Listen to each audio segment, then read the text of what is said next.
ವಿನಯ ಸಂಪನ್ನೇ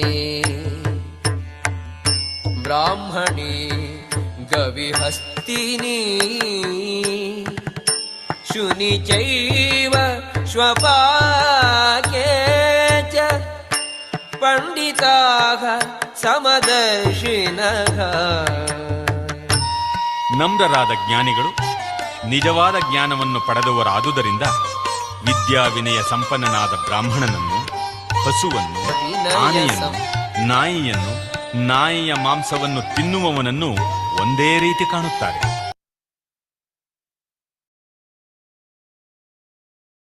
Hare Krishna.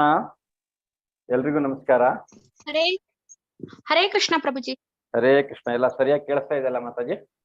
S ಪ್ರಭುಜಿ, ಕೇಳಿಸ್ತಾ ಇದೆ. ಹರೇ ಕೃಷ್ಣ ಪ್ರಭುಜಿ. ಹರೇ ಕೃಷ್ಣ, ಧನ್ಯವಾದಗಳು. ಸೊ ಎಲ್ರು ಹೇಗಿದ್ದೀರಾ ಇವತ್ತು? ಎಲ್ರಿಗೂ ಇವತ್ತಿನ ಕ್ಲಾಸಿಗೆ ಸ್ವಾಗತ. ಓಕೆ, ಇಸ್ಕಾನ್ ಮಂಗಳೂರವರು ಆಯೋಜಿಸಿರುವಂತಹ ಅಥವಾ ಅನ್ಮ್ಯೂಟ್ ಮಾಡೋ ಆಪ್ಷನ್ ಇರಲ್ಲ ಇವರಿಗೆ. ಓಕೆ, ಪಾಪ ಏನಾದ್ರು ಹೇಳ್ಬೇಕಂದ್ರೂ ಹೇಳಕ್ಕಾಗಲ್ಲ. 1 ಸೆಕೆಂಡ್, ನಿಮ್ಮ ಅನ್ಮ್ಯೂಟ್ ಮಾಡಬಹುದಿಲ್ಲ. ನಿಮಗೆ ಫ್ರೀ ಹ್ಯಾಂಡ್, ಬಟ್ ದಯವಿಟ್ಟು ಬೇರೆಯವ್ರಿಗೆ ಡಿಸ್ಟರ್ಬ್ ಆಗೋ ಥರ ಅನ್ಮ್ಯೂಟ್ ಮಾಡ್ತೀವಿ. ಸೊ ಎಲ್ಲರೂ ಹೇಗಿದ್ದೀರಾ? ಚೆನ್ನಾಗಿದ್ದೀರಾ? ಹರೇ ಕೃಷ್ಣ. ಹರೇ ಕೃಷ್ಣ ಗುರುಜಿ. ಹರೇ ಕೃಷ್ಣ. ನಮಸ್ಕಾರ. ಹರೇ ಕೃಷ್ಣ ಗುರುಜಿ. ಹೇಳಿದ್ರೆ ನನಗೆ ಇನ್ನೊಂದಿಷ್ಟು ಭಗವಂತ ಶಕ್ತಿ ಕೊಡ್ತಾನೆ ಕ್ಲಾಸ್ ಡೆಲಿವರಿ ಮಾಡಿ. ಧನ್ಯವಾದಗಳು. ಹರೇ ಕೃಷ್ಣ. ಧನ್ಯವಾದಗಳಿಗೂ ಸ್ಟಾರ್ಟ್ ಮಾಡೋಣ. ಓಕೆ, ತುಂಬಾ ಮುಖ್ಯವಾದಂತಹ ಕ್ಲಾಸ್ ಅಧ್ಯಾಯ ಕರ್ಮಯೋಗ. ಹೇಗೆ ನಾವು ಭಗವಂತನ ಪ್ರಶ್ನೆ ಹಿಡಿದು ಮಾಡುವಂತ ಕೆಲಸ ಇನ್ನು ನೋಡುದಲ್ಲ, ಆ ಕರ್ಮ, ಅದರ ಬಗ್ಗೆ. ಸೊ ಎಲ್ರಿಗೂ ಮತ್ತೊಮ್ಮೆ ಸ್ವಾಗತ ಇವತ್ತಿನ ಕ್ಲಾಸ್ಗೆ. ಹರೇ ಕೃಷ್ಣ ಪ್ರಭುಜಿ. ಓಕೆ, ನಾವೀಗ ಇವತ್ತಿನ ಕ್ಲಾಸ್ ಅನ್ನ ಸ್ಟಾರ್ಟ್ ಮಾಡೋಣ. ಓಂ ನಮೋ ಭಗವತೆ ವಾಸುದೇವಾಯ. ಓಂ ನಮೋ ಭಗವತೆ ವಾಸುದೇವಾಯ. ಓಂ ನಮೋ ಭಗವತೆ ವಾಸುದೇವಾಯ. ಓಂ ಅಜ್ಞಾನ ಸಂಗ್ರಾಂಧಸ್ಯ ಜ್ಞಾನಾಂಜನ ಶಲಾಕಯ ಚಕ್ಷುರುನ್ಮಿಲಿತಂ ಯೇನ ತಸ್ಮೈ ಶ್ರೀ ಗುರವೇ ನಮಃ. ಶ್ರೀ ಚೈತನ್ಯ ಮನೋಭೀಷ್ಟಂ ಸ್ಥಾಪಿತಂ ಯೇನ ಭೂತಲೆ ಸ್ವಯಂ ರೂಪಃ ಸದಾ ಮಹ್ಯಂ ದದಾತಿ ಸ್ವಪದಾಂತಿಕಂ ಸಂದೇಹಂ ಶ್ರೀಗುರುಂ ಶ್ರೀಪತ್ರಕಮಲಂ ಶ್ರೀಗುರುಂ ವೈ ನಮಾಮಿ ರೂಪಂ ಸಾಗ್ರಜಾತಂ ಸಹ ಗಣ ರಘುನಾಥಾನ್ವಿತಂ तं ಸಜೀವಂ ಸಾದ್ವೈತಂ ಸಾವಧೂತಂ ಪರಿಷ್ಕೃತಂ ಕೃಷ್ಣ ಚೈತನ್ಯ ದೇವಂ ಶ್ರೀ ರಾಧಾ ಕೃಷ್ಣ ಪಾದಾನ್ ಸಹ ನವಲಿತಾ ಶ್ರೀ ವಿಕಾಸಾಂತ. ಹೇ ಕೃಷ್ಣ ಕರುಣಾ ಸಿಂಧು ದೀನಬಂಧೋ ಜಗತ್ಪತೆ ಗೋಪೇಶ ಗೋಪಿಕಾ ಕಾಂತ ರಾಧಾ ಕಾಂಚನ ಮೋಚಕೆ ತಪ್ತ ಕಾಂಚನ ಗೌರಾಂಗಿ ರಾಧೆ ವೃಂದಾವನೇಶ್ವರಿ ಸದಾನಂದತೆ ದೇವಿ ಪ್ರಿಯೆ ವಾಂಛಾ ಕಲ್ಪತರುಭ್ಯಶ್ಚ ಕೃಪಾ ಸಿದ್ಧಸ್ಯ ಏವ ಚ ಪತಿತಾನಾಂ ಪಾವನಸ್ಯ ವೈಷ್ಣವೇಭ್ಯೋ ನಮಃ. ನಮಃ ಓಂ ವಿಷ್ಣುಪಾದಾಯ ಕೃಷ್ಣಪ್ರೇಷ್ಠಾಯ ಭೂತಲೆ ಭಕ್ತಿವೇದಾಂತ ಸ್ವಾಮಿನೇ ನಾಮಿನೇ ನಮಸ್ತೆ ಸಾರಸ್ವತೆ ದೇವೆ ಗೌರವಾಣಿ ಪ್ರಚಾರಿಣೆ ಭಕ್ತಿಶೇಷಾಯ. ಜೈ ಶ್ರೀ ಕೃಷ್ಣ ಚೈತನ್ಯ ಪ್ರಭು ನಿತ್ಯಾನಂದ. ಹರೇ ಕೃಷ್ಣ ಹರೇ ಕೃಷ್ಣ ಕೃಷ್ಣ ಹರೇ ಹರೇ, ಹರೇ ರಾಮ ರಾಮ ರಾಮ ಹರೇ ಹರೇ. ಹರೇ ಕೃಷ್ಣ ಕೃಷ್ಣ ಕೃಷ್ಣ ಹರೇ ಹರೇ, ಹರೇ ರಾಮ ರಾಮ ರಾಮ ಹರೇ ಹರೇ. ಹರೇ ಕೃಷ್ಣ ಕೃಷ್ಣ ಕೃಷ್ಣ ಹರೇ ಹರೇ, ಹರೇ ರಾಮ ರಾಮ ರಾಮ ಹರೇ ಹರೇ. ಸೊ ನಿನ್ನೆ ನಾವೇನ್ ತಿಳ್ಕೊಂಡ್ವೆ? ಒಂದು ಪರಂಪರೆ. ಸೊ ಯಾವಾಗಿಂದ ಸ್ಟಾರ್ಟ್ ಆಗಿದೆ? ಫಸ್ಟ್ ಭಗವಂತ ಭಗವದ್ಗೀತೆಯನ್ನ ಯಾರಿಗೆ ಹೇಳ್ದ? ಭಗವದ್ಗೀತೆಯನ್ನ ಭಗವಂತ ಮೊದಲು ಯಾರಿಗೆ ಹೇಳ್ದ? ಅರ್ಜುನನಿಗೆ ಹೇಳಿದ್ನೋ? ಯಾರಿಗೆ ಹೇಳ್ದ? ಸೂರ್ಯದೇವನಿಗೆ. ಸೂರ್ಯದೇವನಿಗೆ. ಸೂರ್ಯದೇವನ ಹೆಸರು ವಿವಸ್ವಾನ್. ವಿವಸ್ವಾನ್. ಧನ್ಯವಾದಗಳು. ಸೊ ವಿವಸ್ವಾನ್ ಇವನು ಮೊದಲು ಹೇಳಿದ ನಂತರ ಆಮೇಲೆ ಅದು ಮನುಕುಲವಾದ ತಂದೆಗೆ, ಮನುವಿಗೆ ಹೇಳ್ತಾನೆ, ಮನುವಿನಿಂದ ಇಕ್ಷ್ವಾಕುವಿಗೆ. ಹೀಗೆ ಪರಂಪರೆಯಲ್ಲಿ ಬಂದಿರುವಂತಹದ್ದು ಇದು ಪರಂಪರೆ. ಈಗ ನಾವು ಭಗವಂತನ ಪರಂಪರೆಯ ಬಗ್ಗೆಯೂ ತಿಳ್ಕೊಂಡ್ವಿ. 4 ಬೇರೆ ಬೇರೆ ರೀತಿಯಾದಂತಹ ಪರಂಪರೆಗಳು ಅಲ್ವಾ? ಸೊ ಅಂತಹ ಒಂದು ಪರಂಪರೆಯಲ್ಲಿ ನಾವು ಭಗವದ್ಗೀತೆ ಅಥವಾ ಶಾಸ್ತ್ರ ಯಾವುದೇ ಇರಲಿ, ವೈದಿಕ ಈ ಅಪೌರುಷೇಯ ಗ್ರಂಥಗಳು ಅಥವಾ ವೈದಿಕ ಜ್ಞಾನವನ್ನ ನಾವು ಅಲ್ಲಿಂದ ಪಡೆಯುವಂತಹದ್ದು. ಮತ್ತೆ ಭಗವಂತನ ರೂಪದ ಬಗ್ಗೆ ನಾವು ನಿನ್ನೆ ತಿಳ್ಕೊಂಡಿರುವಂತಹದ್ದು ಕರ್ಮ, ಅಕರ್ಮ, ವಿಕರ್ಮ ಅಲ್ವಾ. ಕರ್ಮ ಅಂದ್ರೆ ನಾವು ನಮ್ಮ ನಮ್ಮ ಸ್ವಂತ ಖುಷಿಗಾಗಿ ಮಾಡುವಂತಹದ್ದು ಕರ್ಮ. ವಿಕರ್ಮ ಅಂದ್ರೆ ನಾವು ಮಾಡಲೇಬಾರದೆ ಇರುವಂತಹ ಕರ್ಮಗಳು, ಬೇರೆಯವರಿಗೆ ತೊಂದರೆ ಕೊಡುವಂತಹದ್ದು ಅಲ್ವಾ. ಹೀಗೆ ಭಕ್ತಿ ಯೋಗದ ನಿಯಂತ್ರಕ ತತ್ವಗಳು, ಭಗವಂತನ ಕುರಿತಾಗಿ ಅಪರಾಧಗಳು ಹಲವಾರು, ಅದನ್ನು ನಾವು ಮಾಡಬಾರದು, ಎಲ್ಲ ವಿಕರ್ಮಗಳಾಗಿ ಸಂಭವಿಸ್ತವೆ. ಸೊ ಅಂತಹ ಅದು ವಿಕರ್ಮ. ಅಕರ್ಮ ನಿಜವಾಗಿ ನಾವು ಮಾಡಬೇಕಾದದ್ದು ಅಕರ್ಮ. ಭಗವಂತನ ಕುರಿತಾಗಿ ಯಾವುದೇ ಒಂದು ಕರ್ಮಫಲಗಳ ಅಪೇಕ್ಷೆ ಇಲ್ಲದೆ ಕರ್ಮವನ್ನ ಮಾಡಬೇಕು, ಅದು ನಮ್ಮ ಕರ್ತವ್ಯ ಅಂತ ನಾವು ಕರ್ಮವನ್ನ ಮಾಡಬೇಕು, ಅದು ಅಕರ್ಮ. ಸೊ ಜ್ಞಾನವನ್ನ, ಯಜ್ಞಚಕ್ರ ಹೇಗೆ ನಮಗೆ ಜ್ಞಾನ ಅನ್ನುವಂತಹದ್ದು ನಾವು ಭಗವಂತನಲ್ಲಿ ಮನಸ್ಸನ್ನಿಟ್ಟು ಭಗವಂತನ ಪ್ರಜ್ಞೆಯಲ್ಲಿದ್ದು, ಕಲಿಯುಗದ ಜ್ಞಾನ ಯಜ್ಞ, ಹರೇ ಕೃಷ್ಣ ಮಹಾಮಂತ್ರ, ನಾವು ಹರೇ ಕೃಷ್ಣ ಕೃಷ್ಣ ಕೃಷ್ಣ ಹರೇ ಹರೇ, ಹರೇ ರಾಮ ರಾಮ ರಾಮ ಹರೇ ಹರಿ ಮಂತ್ರವನ್ನು ಹೆಚ್ಚು ಜಪಿಸುವುದರಿಂದ ಅದು ಯಜ್ಞವಾಗಿ ಪರಿಣಮಿಸುತ್ತೆ. ಹರಿನಾಮ ಇರಿ ಹರಿನಾಮ ಹಿ ಹರಿನಾಮ ಹಿ ಕೇವಲಂ ಅಂತ ಹೇಳ್ತಾರೆ. ಈ ಕಲಿಯುಗದ ಬಹುಬಂಧನಗಳಿಂದ ನಮಗೆ ಹೊರಗೆ ತೆಗೆದುಕೊಂಡು ಕೊಳ್ಳಿಕ್ಕೆ ಹರಿನಾಮ ಸ್ಮರಣೆಯನ್ನ ಬಿಟ್ಟು, ಯಾಕೆಂದ್ರೆ ಇದು ಬಹಳ ವಿಜೃಂಭಣೆಯಿಂದ ಯಜ್ಞಗಳನ್ನ ಮಾಡಿ ಭಗವಂತನಿಗೆ ಅದೆಲ್ಲ ಮಾಡ್ತಾ ಇದ್ರು. ಯಾವ ಯುಗದಲ್ಲಿ ಮಾಡ್ತಾ ಇದ್ರು ನಾನು ಮುಂದೆ ನಿಮ್ಗೆ ಅರ್ಥ ಆಗುತ್ತೆ. ಸೊ ಜ್ಞಾನವನ್ನ ಪಡೆಯುವ ವಿಧಾನಗಳು ಹೇಗೆ, ತದ್ವಿದ್ಧಿ ಪ್ರಣಿಪಾತೇನ ಪರಿಪ್ರಶ್ನೇನ ಸೇವೆ ಅಂತ ಹೇಳ್ತಾನೆ. ಅಂದ್ರೆ ನಾವು ಒಂದು ಗುರುಗಳ ಹೋಗಿ ವಿನಮ್ರರಾಗಿ ಪ್ರಶ್ನೆಯನ್ನ ಮಾಡುವುದರ ಮುಖಾಂತರ ನಾವು ಜ್ಞಾನವನ್ನ ಪಡೆಯಬೇಕು ಅನ್ನುವಂಥದ್ದನ್ನ ಭಗವಂತ ನಿನ್ನೆ ಹೇಳ್ದ. ಸೊ ಇವತ್ತಿನ ಅಧ್ಯಾಯದಲ್ಲಿ ಕರ್ಮ ಸನ್ಯಾಸ ಯೋಗ, ಕರ್ಮಯೋಗ ಅಥವಾ ಕೃಷ್ಣ ಪ್ರಜ್ಞೆಯಲ್ಲಿ ಸಾಧ್ಯ ಕರ್ಮ ಸನ್ಯಾಸ ಅಂತ ಹೇಳ್ತಾರೆ ಇಲ್ಲಿ. ಬಟ್ ಕರ್ಮವನ್ನ ಬಿಟ್ಟು ಬಿಡುವುದು ಅಥವಾ ಕರ್ಮವನ್ನ ಮಾಡುವುದು ಅದು ಅರ್ಜುನನ ಪ್ರಶ್ನೆ ಆಗತ್ತೆ ಇಲ್ಲಿ. ಕರ್ಮ ಮಾಡಬೇಕು ಅಂತ ಹೇಳ್ತಾನೆ, ಎದ್ದು ಯುದ್ಧ ಮಾಡೋದು ನಿಮ್ ಕರ್ತವ್ಯ, ನಿಗದಿತ ಕರ್ತವ್ಯ ಅಂತ ಹೇಳ್ತಾನೆ. ಕರ್ಮ ಸನ್ಯಾಸದ ಬಗ್ಗೆ ಹೇಳ್ತಾನೆ, ಕರ್ಮಗಳನ್ನ ತ್ಯಜಿಸುವುದು ಅಂತ ಹೇಳ್ತಾನೆ. ಸೊ ಇದು ಯಾವುದು? ಆಮೇಲೆ ಭಗವಂತ ಅದ್ರ ಬಗ್ಗೆ ಇನ್ನು ಕುಲಂಕುಷವಾಗಿ ಹೇಳ್ತಾನೆ. ಕರ್ಮ ಅಂದ್ರೆ ಏನು, ಕರ್ಮ ಸನ್ಯಾಸ ಅಂದ್ರೆ ಏನು, ನಾವು ಯಾವುದು ಶ್ರೇಷ್ಠ ಸನ್ಯಾಸದಲ್ಲಿ ಎಲ್ಲವನ್ನ ಬಿಟ್ಕೊಂಡು, ಅಂದ್ರೆ ಭರತ ಮಹಾರಾಜನ ಉದಾಹರಣೆ ನೋಡಿದಾದ್ರೆ ಏನಾಯ್ತು, ಅವನು ಸಹಿತ ಮತ್ತೆ ಮಾಯೆಯ ಪಾಶಕ್ಕೆ ಬರ್ತಾನೆ, ಜಿಂಕೆ ಮರಿಯ ಪಾಶಕ್ಕೆ ಬರ್ತಾನೆ ಅಲ್ವಾ. ಸೊ ಆ ರೀತಿಯಾಗಿ ಅಂದ್ರೆ ಕರ್ಮ ಸನ್ಯಾಸ ಏನು ಅನ್ನೋದನ್ನ, ಅಂದ್ರೆ ಸನ್ಯಾಸಕ್ಕಿಂತ ಕರ್ಮ ಯೋಗವೇ ಅತ್ಯಂತ ಶ್ರೇಷ್ಠ ಅನ್ನೋದನ್ನ ಭಗವಂತ ಇವತ್ತು ಹೇಳ್ತಾನೆ. ನಿಷ್ಕಾಮ ಕರ್ಮಯೋಗ ನಮ್ಮನ್ನ ನಿಷ್ಕಾಮ ಕರ್ಮ ಯೋಗ ಅಂತ ಬರುತ್ತೆ. ಯಾಕಂದ್ರೆ ಕಾಮ ಇಲ್ಲದೆ ಇರುವಂತಹದ್ದು ನಿಷ್ಕಾಮ ಕರ್ಮ. ಕಾಮ ಅಂದ್ರೆ ಏನು? ಇಂದ್ರಿಯ ತೃಪ್ತಿ. ಇಂದ್ರಿಯ ತೃಪ್ತಿಯೇ ಇಲ್ಲದಂತೆ ಇರುವಂತಹ ಕರ್ಮ ಅದು ನಿಷ್ಕಾಮ ಕರ್ಮ. ಅಂತಹ ಕರ್ಮ ನಮ್ಮನ್ನ ಬಂಧನದಿಂದ, ಯಾವ ಬಂಧನದಿಂದ ಮುಕ್ತಿ ಮಾಡುತ್ತೆ? ಇಹ ಬಂಧನದಿಂದ ಮುಕ್ತಿ ಮಾಡುತ್ತೆ ಅನ್ನೋದನ್ನ ಇವತ್ತು ನಾವು ನೋಡೋಣ. ಭಗವಂತ ಏನ್ ಹೇಳ್ತಾನೆ ಅದ್ರ ಕುರಿತಾಗಿ. ಮತ್ತೆ ನಮ್ಗೆ ಅವನು ಹೇಳ್ತಾನೆ ಏನು, ಜ್ಞಾತ್ವಾ ಮಾಂ ಶಾಂತಿರುಚತಿ, ನಮಗೆ ಜೀವನದಲ್ಲಿ ಯಾವಾಗಲೂ ಮನಸ್ಸು ಶಾಂತವಾಗಿರಬೇಕು, ಯಾವುದೇ ಗೊಂದಲಗಳಿಗೆ ಈಡಾಗಬಾರದು. ಅದರ ಕುರಿತಾಗಿ ಇವತ್ತು ಭಗವಂತ ಹೇಳ್ತಾನೆ. ಅದನ್ನು ನಾವು ಹೇಗೆ ಪಡೆಯಬಹುದು ಅನ್ನುವಂಥದ್ದನ್ನ. ಸೊ ಶ್ರೀ ಶ್ರೀ ರಾಧಾ ಗೋವಿಂದ ಶ್ರೀಲಾ ಪ್ರಭುಪಾದರು ಶ್ರೀ ನಮನಸ್ತಾದತ್ತು ಜೀವರ ಚರಣ ಕಮಲಾರವಿಂದಗಳಿಗೆ ವಂದಿಸ್ತಾ ಇವತ್ತಿನ ಈ ಅಧ್ಯಾಯವನ್ನು ನಾವು ಸ್ಟಾರ್ಟ್ ಮಾಡೋಣ. ಅರ್ಜುನ ಉವಾಚ ಸನ್ಯಾಸಂ ಕರ್ಮಣ ಕೃಷ್ಣ ಪುನರ್ಯೋಗಂ ಚ ಸಂಸಸಿ ಯಶ್ರೇಯ ಏತಯೇ ರೂಪಂ ತನ್ಮೇ ಬ್ರೂಹಿ ಸುನಿಶ್ಚಿತಂ. ಅರ್ಜುನ ಕೇಳಿದನು, ಹೇ ಕೃಷ್ಣ, ಮೊದಲು ನೀನು ಕರ್ಮವನ್ನು ಬಿಡಬೇಕೆಂದು ಹೇಳುತ್ತೀಯೇ, ನಂತರ ನೀನು ಭಕ್ತಿಪೂರ್ವಕ ಕರ್ಮವನ್ನು ಮಾಡಬೇಕೆಂದೂ ಹೇಳುತ್ತೀಯೇ. ಇವೆರಡರಲ್ಲಿ ಯಾವುದು ಶ್ರೇಯಸ್ಕರ ಎಂದು ನನಗೆ ಖಚಿತವಾಗಿ ಹೇಳು.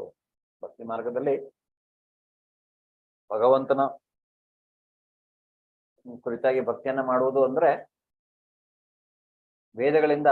ವೇದಗಳ ಹಿಂದಿರುವ ಉದ್ದೇಶವನ್ನ ತಿಳ್ಕೊಂಡ ಹಾಗೆ. ಅದನ್ನ ಮತ್ತೆ ಅಧ್ಯಯನ ಮಾಡುವಂತ, ವೇದಾಧ್ಯಯನ ಮಾಡುವಂತ ಅವಶ್ಯಕತೆ ಇಲ್ಲ ನಾವು ಭಕ್ತಿಯನ್ನ ಮಾಡುವುದರಿಂದ. ಅಥವಾ ಭಕ್ತಿಯನ್ನ ಹೇಗೆ ಮಾಡಬೇಕು ಅನ್ನೋದನ್ನ ನಾವು ತಿಳ್ಕೊಂಡು ಶುದ್ಧ ಭಕ್ತಿಯನ್ನ ಮಾಡಬೇಕು ಅನ್ನೋದನ್ನ ಅವನು ಹೇಳ್ತಾನೆ, ಗೊತ್ತಾಗತ್ತೆ. ಆದ್ರೆ ಭಕ್ತಿಯನ್ನ ಮಾಡುವಾಗ್ಲೂ ಸಹಿತ ಹೇಗೆ ಕರ್ಮವನ್ನ ಬಿಡಬೇಕೆಂದು ನೀನು ಹೇಳ್ತೀಯ, ಭಕ್ತಿಪೂರ್ವಕ ಕರ್ಮವನ್ನ ಮಾಡ್ಬೇಕಂತ ಹೇಳ್ತೀಯ, ಇದರಲ್ಲಿ ಯಾವುದು ಹೆಚ್ಚು ಶ್ರೇಯಸ್ಕರವಾದದ್ದು ಅದನ್ನ ನೀನು ನನಗೆ ಖಚಿತವಾಗಿ ಹೇಳು ಅಂತ ಅರ್ಜುನ ಹೇಳ್ತಾ ಇದ್ದಾನೆ. ಸೊ ನಾವು ನೋಡಬಹುದು ಅಂದ್ರೆ ನಿಜವಾಗಿ ನಮ್ಗೆ ಅರ್ಥ ಮಾಡಿಕೊಳ್ಳುವುದು ಭಗವದ್ಗೀತೆಯಲ್ಲಿ ಭಕ್ತಿಯೇ ಪ್ರಧಾನ ಅಲ್ವಾ. ಭಕ್ತಿಯೇ ಪ್ರಧಾನವಾಗಿರೋದ್ರಿಂದ ಏನಾಗತ್ತೆ ಅಂದ್ರೆ ಈ ಭಕ್ತಿ ಅನ್ನುವಂತಹದ್ದು ಮಾನಸಿಕ ಊಹಾಪೋಹಗಳಿಗಿಂತ ಅಂದ್ರೆ ನಾವು ಏನನ್ನೋ ಆಲೋಚನೆ ಮಾಡಿಕೊಂಡು ನಮ್ಗೆ ಮನಸ್ಸಿಗೆ ಬಂದಂಗೆ ಏನನ್ನಾದರೂ ಮಾಡ್ಕೊಂಡು ಬದುಕೋದಕ್ಕಿಂತ ಭಗವಂತನ ನಿರ್ದೇಶನದಲ್ಲಿ ಈ ಭಗವದ್ಗೀತೆಯನ್ನು ಆಧಾರವಾಗಿಟ್ಕೊಂಡು ನಾವು ಬದುಕಿದ್ರೆ ಭಕ್ತಿ ಸೇವೆ ಮಾಡಿದ್ರೆ ಅದು ಅತ್ಯಂತ ಶ್ರೇಯಸ್ಕರವಾದದ್ದು, ಉತ್ತಮವಾದದ್ದು. ಅದರಲ್ಲಿ ನಮ್ಗೆ ನೀವು ನೋಡಬಹುದು 2ನೇ ಅಧ್ಯಾಯ ಶ್ಲೋಕ 11ರಿಂದ 30ರವರೆಗೆ ಭಗವಂತ ನಮಗೆ ನಾವು ಯಾರು, ನಾವು ಶರೀರ ಅಲ್ಲ, ನಾವು ಆತ್ಮ ಯಾವುದು ಅದರ ಬಗ್ಗೆ ಅವನು ವಿವರವಾಗಿ ಹೇಳ್ತಾನೆ ಅಲ್ಲಿ. ಆಮೇಲೆ ಶ್ಲೋಕ 31, 37 2ನೇ ಅಧ್ಯಾಯದಲ್ಲಿ ಅವನು ಹೇಳ್ತಾನೆ ನಾವು ನಮ್ಗೆ ವಿಧಿಸಿದ ಕರ್ತವ್ಯಗಳನ್ನ ನಾವು ಮಾಡಬೇಕು ಅನ್ನೋದನ್ನ ಹೇಳ್ತಾನೆ, ನಿಗದಿತ ಕರ್ತವ್ಯಗಳನ್ನ. ಮತ್ತೆ ಮುಂದೆ ಫಲಪ್ರದ ಚಟುವಟಿಕೆಗಳಿಂದಾಗಿ ಆತ್ಮ ಹಾಕಿಕೊಳ್ಳುವುದು ಅಂದ್ರೆ ನಾವು ಕರ್ಮ ಫಲಗಳನ್ನ ಅಂದ್ರೆ ಅನುಭವಿಸೋದಕ್ಕೋಸ್ಕರ, ನಮ್ಮ ಇಂದ್ರಿಯ ತೃಪ್ತಿಗೋಸ್ಕರ ಅಥವಾ ಕಾಮಕ್ಕೋಸ್ಕರ ನಾವು ಮಾಡುವಂತಹ ಕೆಲಸಗಳಿಂದ ಏನಾಗುತ್ತೆ, ಈ ಆತ್ಮ ಅನ್ನೋದು ಅದರಲ್ಲಿ ಸಿಕ್ಕಿಕೊಳ್ಳುತ್ತೆ, ಅದು ತನ್ನ ನಿಜವಾದ ಗುಣವನ್ನ ಕಳ್ಕೊಂಡು ಬಿಡತ್ತೆ. ಆಮೇಲೆ ಹಾಗೆ ಮುಂದೆ ಹೇಳ್ತಾನೆ ಅವನು ಭಕ್ತಿ ಸೇವೆಯಿಂದ ಬೇರ್ಪಡುವ ಪ್ರತಿಕ್ರಿಯೆಗಳನ್ನು ಅಂದ್ರೆ ಭಕ್ತಿ ಸೇವೆಯಿಂದ ನಾವು ಹೇಗೆ ಈ ಆತ್ಮ ಅನ್ನುವಂತಹದ್ದು ತನ್ನ ಸ್ವಂತಿಕೆಯನ್ನು ಕಂಡುಕೊಳ್ಳಬಹುದು ಅನ್ನೋದನ್ನ ಇಲ್ಲಿ ಹೇಳ್ತಾನೆ ಅವನು. ಹಾಗೆ ಮುಂದೆ ಮತ್ತೆ 3ನೇ ಅಧ್ಯಾಯಕ್ಕೆ ಬಂದಾಗ ಅಲ್ಲಿ ಜ್ಞಾನದಲ್ಲಿರುವ ವ್ಯಕ್ತಿಗೆ ಯಾವುದೇ ರೀತಿಯ ಯಾರು ಸಂಪೂರ್ಣವಾದ ಜ್ಞಾನವನ್ನು ಹೊಂದಿರ್ತಾನೆ, ಬರೀ ಜ್ಞಾನವನ್ನು ಹೊಂದ್ಬಿಟ್ರೆ ಆಗಿಲ್ಲ, ಆ ಜ್ಞಾನವನ್ನ ಅವನು ಬದುಕಿ ತೋರಿಸ್ಬೇಕು. ಯಜ್ಞ ಜಾಗೃತೆ ಶ್ರೇಷ್ಠ ಅಲ್ವಾ, ಶ್ರೇಷ್ಠನಾದವನು ಆ ರೀತಿಯಾಗಿ ಬದುಕಿ ತೋರಿಸ್ಬೇಕು ಅವನು. ಆದ್ರೆ ಯಾರು ಈ ಸಂಪೂರ್ಣ ಜ್ಞಾನವನ್ನ ಹೊಂದಿರ್ತಾನೆ ಭಗವಂತನ ಕುರಿತಾಗಿ, ಅವನು ಏನನ್ನು ಮಾಡ್ಬೇಕಂತಿಲ್ಲ ಅನ್ನುವಂಥದನ್ನ ಹೇಳ್ತಾನೆ. ಆದ್ರೆ ಇಲ್ಲಿ ಅದೇ ಅವನಿಗೆ ಪ್ರಶ್ನೆ ಒಂದೊಂದ್ಸಲ ಅರ್ಜುನಿಗೆ, ನೀನು ಏನೋ ಜ್ಞಾನದಲ್ಲಿ ಇದ್ದವ್ರು ಹೀಗೆ ಮಾಡಬಾರ್ದು ಅಂತ ಹೇಳ್ತಾ ಇದೀಯ, ಆದ್ರೆ ಈಗ ನನ್ನ ಹತ್ರ ಯುದ್ಧ ಮಾಡು ಅಂತ ಹೇಳ್ತಾ ಇದೀಯ, ಅದು ಹೇಗಿದೆ ಅಂತ. ಆದ್ರೆ ಮುಂದೆ ಹೇಳ್ತಾನೆ ಅಂದ್ರೆ ಎಲ್ಲಾ ರೀತಿಯ ಯಜ್ಞದ ಕೆಲಸವು ಜ್ಞಾನದಲ್ಲಿ ಅಂತ್ಯಗೊಳ್ಳುತ್ತದೆ ಎಂದು ಅಂದ್ರೆ ಪ್ರತಿಯೊಂದು ಯಜ್ಞದ ಉದ್ದೇಶ ಏನು, ಯಜ್ಞದ ಭೋಕ್ತಾರ ಭಗವಂತನ ಸಂತೃಪ್ತಿಯೇ ನಿಜವಾದ ಕಾರಣ. ಭಗವಂತನ ಸಂತೃಪ್ತಿ ಇಲ್ಲದೆ ಯಾರು ಯಜ್ಞವನ್ನ ಮಾಡೋದಿಲ್ಲ. ನಿಜವಾಗಿ ಯಜ್ಞವನ್ನ ಮಾಡುವುದೇ ಅವನ ಸಂತೃಪ್ತಿಗೋಸ್ಕರ. ಆದ್ರಿಂದ ಅದು ಜ್ಞಾನದಲ್ಲಿ ಅಂದ್ರೆ ಯಾವ ಜ್ಞಾನ, ಭಗವಂತನ ಕುರಿತಾಗಿ ನಾವು ಅರ್ಥ ಮಾಡಿಕೊಳ್ಳುವಂತಹ ಒಂದು ಜ್ಞಾನದಲ್ಲಿ ಅದು ಅಂತ್ಯವಾಗುತ್ತೆ ಅನ್ನುವಂತಹದ್ದು. ಹಾಗೆ 4ನೇ ಅಧ್ಯಾಯದ ಕೊನೆಯಲ್ಲಿ ಮತ್ತೆ ಹೇಳ್ತಾನೆ ಅವನು, ಈಗ ಅರ್ಜುನಿಗೆ ನೀನು ಹೇಳು ಯುದ್ಧ ಮಾಡು ಅಂತ ಹೇಳ್ತಾನೆ. ಸನ್ಯಾಸ ಅಥವಾ ಕರ್ಮ ಅಂದ್ರೆ ಎಲ್ಲವನ್ನ ಬಿಟ್ಕೊಂಡು ಕರ್ಮ ಸನ್ಯಾಸವನ್ನ ತೆಗೆದುಕೊಳ್ಳುವಂತಹದ್ದು ಅಂದ್ರೆ ಕರ್ಮಗಳನ್ನೇ ಬಿಟ್ಬಿಡುವುದು, ಆದ್ರೆ ಯುದ್ಧ ಮಾಡು ಅಂತ ಹೇಳ್ತಾ ಇದೆಯಲ್ಲ ಅಂತ. ಈಗ ಅವನು ಯುದ್ಧ ಮಾಡುವುದು ಒಂದು ಕರ್ಮ ಅಲ್ವಾ, ಆದ್ರೆ ಈಗ ಕರ್ಮ ಸನ್ಯಾಸ ಕರ್ಮ ಮಾಡದೇ ಇರುವಂತಹದ್ದು ಅಂತ ಅಲ್ಲ ಹೇಳ್ತಾ ಇಲ್ಲ ಅವನು, ಕರ್ಮ ಮಾಡಬಾರ್ದು ಅಂತ ಹೇಳ್ತಿಲ್ಲ. ಆದ್ರೆ ಅವನಿಲ್ಲಿ ಕರ್ಮ ಅಂದ್ರೆ ಇಂದ್ರಿಯ ಸ್ವಯಂ ತೃಪ್ತಿಗಾಗಿ, ನಮ್ಮ ಇಂದ್ರಿಯ ತೃಪ್ತಿಗಾಗಿ ಮಾಡುವಂತ ಕೆಲಸಗಳನ್ನ ನಾವು ಮಾಡಬಾರ್ದು ಅನ್ನೋದು ಕರ್ಮ ಸನ್ಯಾಸ. ಆದ್ರೆ ನಮ್ಮ ಕರ್ತವ್ಯ ಅಂತ ತಿಳಿದು ಭಗವಂತನಿಗಾಗಿ ನಾವು ಮಾಡುವಂತ ಕೆಲಸ ಅದು ಯುದ್ಧ. ಈಗ ಹನುಮಂತನಿರ್ಬೋದು, ವಿಭೀಷಣ ಇರ್ಬೋದು, ಅವನು ಉದಾಹರಣೆ ತೆಗೆದುಕೊಂಡ್ವಿ. ಅವನು ಲಂಕೆಯನ್ನ ಭಸ್ಮ ಮಾಡಿದರೂ ಸಹಿತ ಏನು ಅವನು ಭಗವಂತನಿಗೋಸ್ಕರ ಮಾಡಿರೋದ್ರಿಂದ ಅವನಿಗೆ ಯಾವುದೇ ರೀತಿಯಾದಂತಹ ಪಾಪ ಕರ್ಮಗಳು ಅಂಟಿಕೊಳ್ಳುವುದಿಲ್ಲ. ಅದರಿಂದ ಅದು ಅಕರ್ಮವಾಗಿ ಪರಿಣಮಿಸುತ್ತೆ. ಅದೇ ರೀತಿಯಾಗಿ ಅರ್ಜುನನಿಗೆ ಹೇಳ್ತಾನೆ, ನೀನು ಯುದ್ಧ ಮಾಡುವಂತ. ಅದು ಅರ್ಜುನ ಈಗ ಕೇಳ್ತಾ ಇದ್ದಾನೆ, ಯಾವುದು ಅತ್ಯಂತ ಶ್ರೇಷ್ಠ ಇಲ್ಲಿ, ಕರ್ಮ ಸನ್ಯಾಸವೋ ಅಥವಾ ಅಂದ್ರೆ ಅಕರ್ಮವು, ಅವನು ಮಾಡುವಂತ ಈ ಕರ್ಮದ ಬಗ್ಗೆ ಅವನು ಇಲ್ಲಿ ಕೇಳ್ತಾ ಇದ್ದಾನೆ. ಅದು ಅರ್ಜುನಿಗೆ ಶಾಸ್ತ್ರದ ಪ್ರಕಾರ ಅರ್ಥವಾಗಿದೆ, ಭಗವಂತನ ಶರಣಾಗತನೂ ಆಗಿದ್ದಾನೆ. ಆದ್ರೆ ಇದರಿಂದ ಏನಾಗತ್ತೆ, ಮನುಕುಲಕ್ಕೆ ಇದು ಅಂದ್ರೆ ಸರಿಯಾಗಿ ಅರ್ಥವಾಗುವ ರೀತಿಯಲ್ಲಿ ಈ ಭಗವಂತ ಅದಕ್ಕೆ ಉತ್ತರವನ್ನ ಕೊಡ್ತಾನೆ. ಏನು, ಶ್ರೀ ಭಗವಾನು ವಾಚ ಸನ್ಯಾಸ ಕರ್ಮ ಯೋಗಶ್ಚ ನಿಶ್ರೇಯಸಕರಾವುಭೌ ತಯೋಸ್ತು ಕರ್ಮ ಸನ್ಯಾಸಾತ್ ಕರ್ಮಯೋಗೋ ವಿಶಿಷ್ಯತೆ. ದೇವೋತ್ತಮ ಪರಮಪುರುಷನು ಹೀಗೆ ಉತ್ತರಿಸಿದನು, ಕರ್ಮ ಸನ್ಯಾಸ ಮತ್ತು ಭಕ್ತಿ ಸೇವಾ ಕರ್ಮ ಎರಡು ಮುಕ್ತಿ ಪಥಕ್ಕೆ ಕೊಂಡೊಯ್ಯುತ್ತವೆ. ಆದರೆ ಇವೆರಡರಲ್ಲಿ ಭಕ್ತಿ ಸೇವಾ ಕರ್ಮವು ಕರ್ಮ ಸನ್ಯಾಸಕ್ಕಿಂತ ಉತ್ತಮ. ಅವನು ಹೇಳ್ತಾನೆ, ನೀವು ಏನನ್ನೋ ನಿಮ್ಮ ಜೀವನದಲ್ಲಿ, ಈಗ ಉದಾಹರಣೆಗೆ ಅವನ ಭರತ ಮಹಾರಾಜನ ಉದಾಹರಣೆಯನ್ನು ತೆಗೆದುಕೊಂಡು ಅವನು ರಾಜ್ಯವನ್ನ ಆಳ್ಕೊಂಡಿರ್ಬೋದಿತ್ತು, ಭಕ್ತಿಯನ್ನ ಮಾಡ್ತಾನೆ ಇದ್ದ. ಅವನಿಗೆ ಖಂಡಿತವಾಗಿ ಅವನಿಗೆ ಅಂಬರೀಷ ಮಹಾರಾಜನ ಉದಾಹರಣೆ ಬರುತ್ತೆ ಶ್ರೀಮದ್ ಭಾಗವತಮಲ್ಲಿ. ಅಂಬರೀಷ ಮಹಾರಾಜ ರಾಜ್ಯವನ್ನ ಆಳ್ತಾನೆ, ಅವನು ಸಹಿತ ಚಕ್ರವರ್ತಿಯೇ. ಆದ್ರೆ ಅವನು ತನ್ನ ಎಲ್ಲಾ ಇಂದ್ರಿಯಗಳನ್ನು ಭಗವಂತನ ಸಂತೃಪ್ತಿಗಾಗಿ, ಸೇವೆಗಾಗಿ ಇಟ್ಟಿದ್ದ. ಅವನಿಗೆ ಭಗವಂತನನ್ನ ನೋಡಬೇಕು, ಕೈಗಳಿಂದ ಭಗವಂತನನ್ನ ಪೂಜಿಸಬೇಕು, ಭಗವಂತನ ಪ್ರಸಾದವನ್ನ ಬಾಯಿಯಲ್ಲಿ ನಾಲಿಗೆ ರುಚಿ ನೋಡಬೇಕು. ಅಂದ್ರೆ ಆಗ್ರಹಣ ಮೂಗಿನಲ್ಲಿ ಅವನ ಪ್ರಸಾದದ ಇದನ್ನ ಆಗ್ರಹಣಿಸುವಂತಹದ್ದು.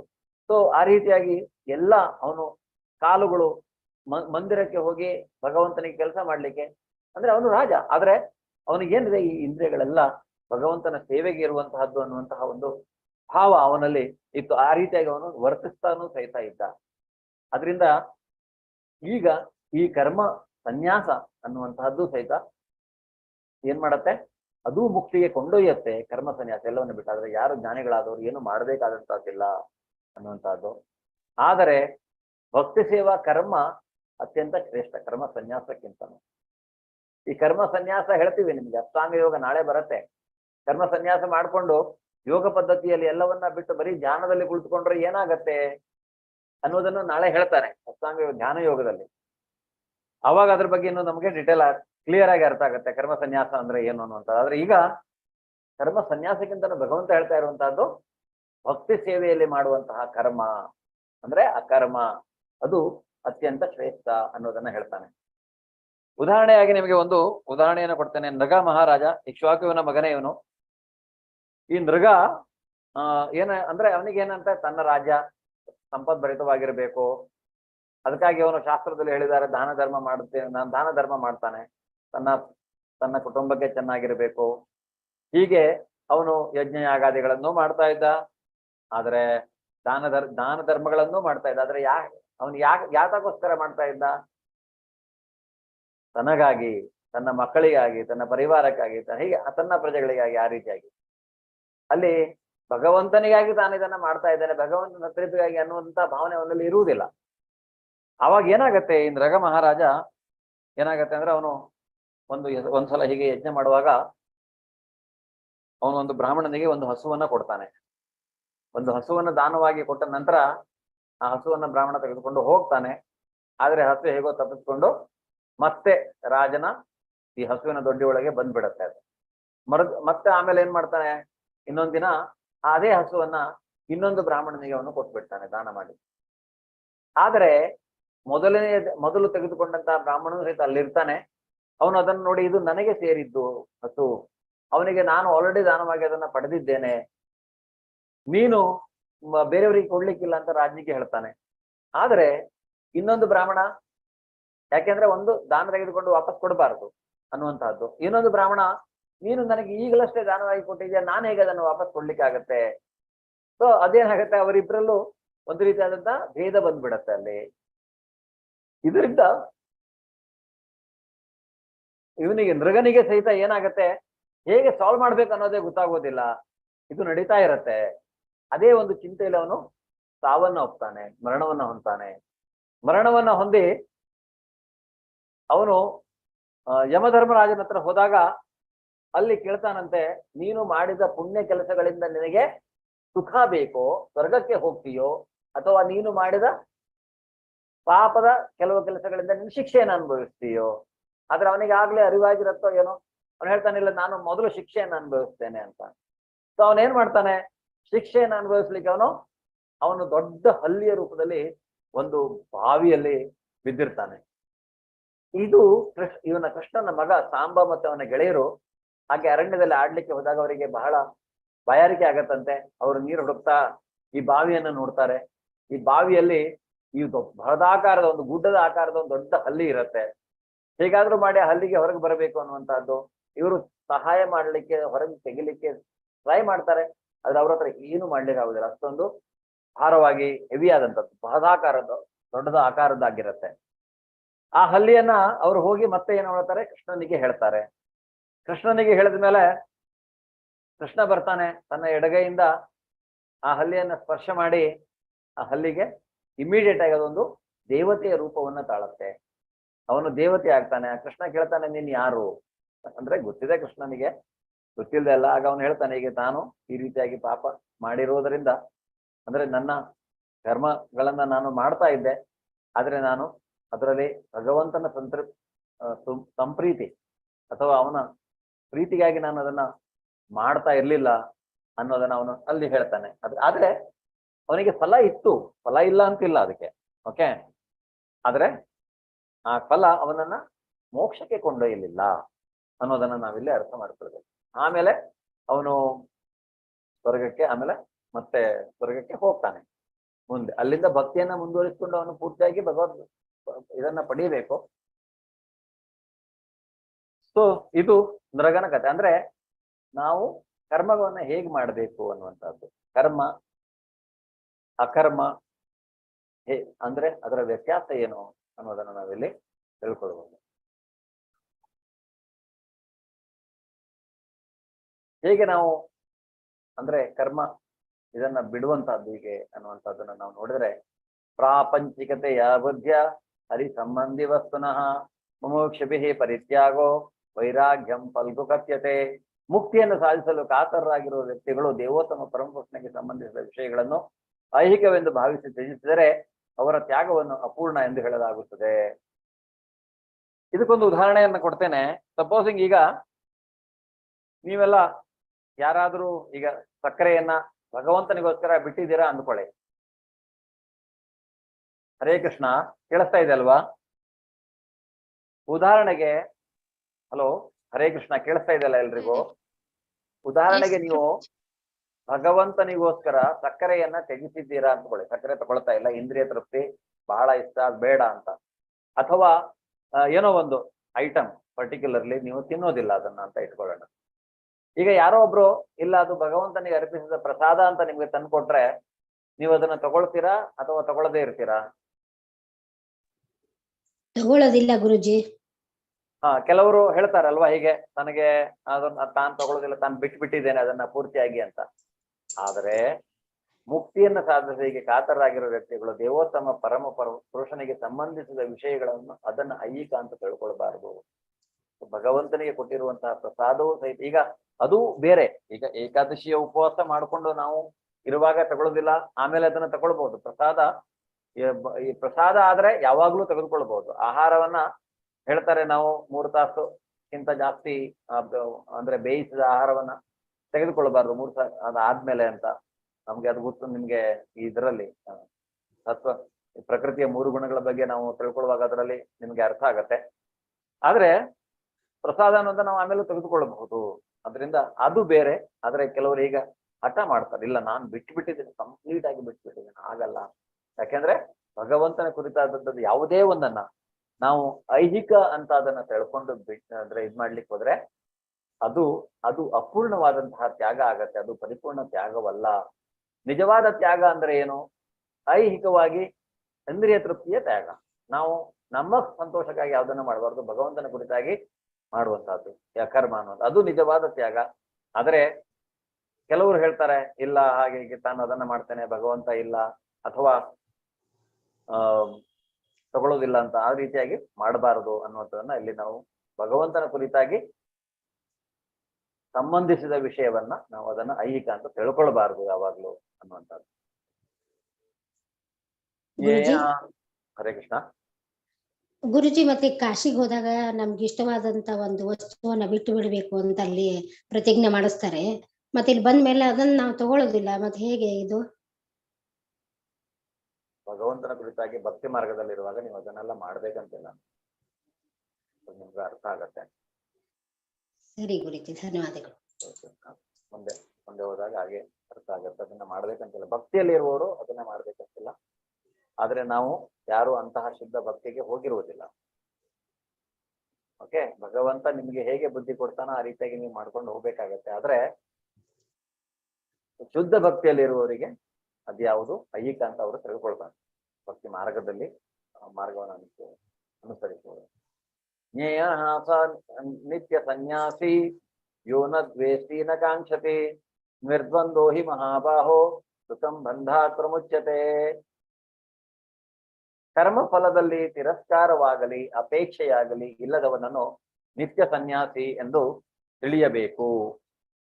ಮಹಾಭಾವವಾದ ಅರ್ಜುನನೇ, ದ್ವಂದ್ವಗಳಿಂದ ಮುಕ್ತನಾದ ಇಂತಹ ಮನುಷ್ಯನು ಸುಲಭವಾಗಿ ಐಹಿಕ ಬಂಧನದಿಂದ ಪಾರಾಗುತ್ತಾನೆ. ಸೊ ಕರ್ಮ ಫಲದಲ್ಲಿ ನೋಡಿ ಇಲ್ಲಿ ಎಷ್ಟು ಕ್ಲಿಯರ್ ಆಗಿ ಹೇಳಿದಾನಂದ್ರೆ, ಕರ್ಮ ಫಲ ಯಾವುದೇ ಬರುತ್ತೆ. ಈಗ ಸಪೋಸಿಂಗ್ ಈಗ ನಾವು ಒಂದು ಭಕ್ತಿಯಲ್ಲೇ ಮಾಡಿದ್ರು ನಮ್ಗೆ ಏನೋ ಒಂದು ಫಲಗಳು ಸಿಗುತ್ತವೆ. ಆದ್ರೆ ನಾವು ಆ ಫಲಗಳನ್ನ ಅಪೇಕ್ಷಿಸಬಾರದು. ಒಂದು, ನಾವು ಕರ್ಮ ಫಲವನ್ನ ಅಪೇಕ್ಷಿಸಿದ್ರೆ ಅದು ಅಂದ್ರೆ ತ್ಯಾಗ ಅಂತ ಅನ್ಸ್ಕೊಳ್ಳೋದಿಲ್ಲ. ತ್ಯಾಗ ಅಂದ್ರೆ ಏನು? ಬಿಟ್ಟು ಬಿಡುವಂತಹದ್ದು. ಅದು ಭಗವಂತನಿಗೆ ಬಿಟ್ಬಿಡೋದು, ಕೊಡೋದು ಬಿಡೋದು ಅವನು ಅಂತ ನಾವು ಹೇಳ್ತೀವಲ್ಲ, ಆ ರೀತಿಯಾಗಿ. ಆದ್ರೆ ಅದನ್ನ ನಾವು ಅಪೇಕ್ಷಿಸದೆ ನಮ್ಗೆ ಅದು ಬಂದರೆ ಅದನ್ನ ನಾವು ತಿರಸ್ಕಾರವೂ ಸಹಿತ ಮಾಡಬಾರದು ಅನ್ನುವಂಥದ್ದು. ಉದಾಹರಣೆಗಾಗಿ ಈ ಭಗವಂತನ ಕುರಿತಾಗಿ ನೀವು ನೋಡ್ಬಹುದು, ಕೆಲವು ಗುರುಗಳು ಭಗವಂತನ ಸೇವೆಗೋಸ್ಕರ ಯಾರು ಏನನ್ನು ಕೊಟ್ಟರು ತಗೊಳ್ತಾರೆ. ಅವರು ಯಾವುದನ್ನು ತಿರಸ್ಕಾರ ಮಾಡೋದಿಲ್ಲ. ಆದ್ರೆ ಅವರು ತಮ್ಮ ಸ್ವಂತಕ್ಕಾಗಿ ಅದನ್ನು ಉಪಯೋಗಿಸೋದಿಲ್ಲ. ಯಾಕಂದ್ರೆ ಅವರ ಜೀವನವೇ ಭಗವಂತನ ಸೇವೆಯಲ್ಲೇ ಇರೋದ್ರಿಂದ ಅವರು ಅದನ್ನ ತೆಗೆದುಕೊಳ್ತಾರೆ ಅಲ್ವಾ. ಇಲ್ಲ ಅಂದ್ರೆ ಏನ್ ಹೇಳ್ಬೋದು, ನನ್ಗೆ ಇದ್ ಬೇಡ, ನನಗೆ ಇದಕ್ಕಾಗಿಲ್ಲ, ನಾನು ಭಗವಂತನ ಸೇವೆಯಲ್ಲಿದ್ದೇನೆ. ಆದ್ರೆ ಭಗವಂತನ ಸೇವೆಯ ಕುರಿತಾಗಿ, ಉದಾಹರಣೆಗೆ ನಾವು ಇಂಟರ್ನೆಟ್ ಅನ್ನು ಉಪಯೋಗಿಸ್ತೇವೆ, ಲ್ಯಾಪ್ಟಾಪ್ ಅನ್ನು ಉಪಯೋಗಿಸ್ತೇವೆ, ವಿಮಾನದಲ್ಲಿ ಟ್ರಾವೆಲ್ ಮಾಡ್ತೇವೆ, ಕಾರುಗಳನ್ನು ಉಪಯೋಗಿಸ್ತೇವೆ ಒಂದ್ ಕಡೆಯಿಂದ ಇನ್ನೊಂದ್ ಕಡೆ ಹೋಗೋದಕ್ಕೆ. ಇದೆಲ್ಲ ನಾವು ತಿಳ್ಕೊಳ್ಬಹುದು, ಇದೊಂದೆಲ್ಲ ಐಹಿಕ ಅನ್ನುವ ಹಾಗೆ. ಆದ್ರೆ ಅದು ನಮ್ಮ ಸ್ವಂತಕ್ಕಾಗಿ ನಾವು ಉಪಯೋಗಿಸಿದ್ರೆ ಖಂಡಿತವಾಗಿ ಅದು ಅಂತಹ ಕರ್ಮಫಲಗಳು ಇಂದ್ರಿಯ ತೃಪ್ತಿಯ ಕರ್ಮಫಲಗಳಾಗತ್ತೆ. ಆದರೆ ಅದನ್ನ ಭಗವಂತನ ಸೇವೆಗಾಗಿ ನಾವು ಉಪಯೋಗಿಸಿದ್ರೆ ಅದು ಖಂಡಿತವಾಗಿಯೂ ಏನಾಗೋದಿಲ್ಲ ಅಂದ್ರೆ ಅದು ಇಂದ್ರಿಯ ತೃಪ್ತಿಗೆ ಮಾಡಿದಂತ ಹಾಗೆ ಆಗುದಿಲ್ಲ. ಅದನ್ನ ನಾವು ಉಪಯೋಗಿಸ್ಕೊಳ್ಬೇಕು. ಹೀಗೆ ಇರುವಂತಹ ಟೆಕ್ನಾಲಜಿಗಳನ್ನು ಸಹಿತ ಪ್ರಭುಪಾದರು ಹೇಳ್ತಾರೆ, ಇದನ್ನೆಲ್ಲ ನಾವು ಉಪಯೋಗಿಸ್ಕೊಳ್ಬೇಕು. ಉಪಯೋಗಿಸ್ಕೊಂಡು ಭಗವಂತನ ಸಂದೇಶವನ್ನ ಎಲ್ರಿಗೂ ಮುಟ್ಟುವಂತೆ ನಾವು ಮಾಡುವಂತಹ ಒಂದು ಕೆಲಸದಲ್ಲಿ ಇರುವುದರಿಂದ ಅದನ್ನು ಖಂಡಿತವಾಗಿ ನಾವು ಅದನ್ನ ಮಾಡ್ಲೇಬೇಕು, ಅದನ್ನು ಉಪಯೋಗಿಸ್ಕೊಳ್ಳೇಬೇಕು. ಅದು ಅಂದ್ರೆ ಒಂದು ಅಕರ್ಮವಾಗಿ ಪರಿಣಮಿಸುತ್ತೆ. ಅದರಿಂದ ಇಲ್ಲಿ ಹೇಳ್ತಾ ಇದ್ದಾನೆ ಅವನು, ಈ ಅಂತಹ ಒಂದು ಕರ್ಮ ಫಲದಲ್ಲಿ ನಮ್ಗೇನಾದ್ರೂ ಒಂದು ಸಿಕ್ಕಿದ್ರೆ ಭಗವಂತನ ಸೇವೆಯಲ್ಲಿ ಇರೋದನ್ನು ನಾವು ತಿರಸ್ಕಾರ ಮಾಡುವುದು ಅಥವಾ ಅಪೇಕ್ಷಿಸುವುದು ಎರಡೂ ಇರಬಾರ್ದು. ಮಹಾಭಾವದ ಅರ್ಜುನನೇ, ದ್ವಂದ್ವಗಳಿಂದ ಮುಕ್ತನಾದ ಇಂತಹ ಮನುಷ್ಯನು ಸುಲಭವಾಗಿ ಐಹಿಕ ಬಂಧನದಿಂದ ಪಾರಾಗುತ್ತಾನೆ. ಈಸಬೇಕು. ಈ ಭವ ಬಂಧನದಿಂದ ನಾವು ಹೊರಗೆ ಬರಬೇಕಂದ್ರೆ ಹೇಗೆ? ಈ ರೀತಿಯಾಗಿ ನಾವು ಕರ್ಮ ಫಲಗಳನ್ನ ತ್ಯಜಿಸಿ ಅಥವಾ ಅದನ್ನು ಅಪೇಕ್ಷಿಸದೆ ಅಥವಾ ಅದನ್ನ ಸಿಕ್ಕರೆ ಅದರ ಬಗ್ಗೆ ತಿರಸ್ಕಾರವನ್ನು ಮಾಡದೆ ಎರಡೂ ಇರಬಾರ್ದು. ಆ ರೀತಿಯಾಗಿ ಅಂತಹ ರೀತಿಯಲ್ಲಿ ನಾವು ಬದುಕೋದ್ರಿಂದ ಏನಾಗತ್ತೆ? ಖಂಡಿತವಾಗಿ ಅವನು ಈ ಬಂಧನದಿಂದ ಪಾರಾಗ್ತಾನೆ, ಸಂಪೂರ್ಣವಾಗಿ ಮುಕ್ತನಾಗ್ತಾನೆ. ಮುಕ್ತನಾಗೋದಂದ್ರೆ ಏನು? ಮುಕ್ತನಾಗುವುದು, ಬಿಡುಗಡೆ ಹೊಂದುವುದು ಅಂದ್ರೆ ಏನು?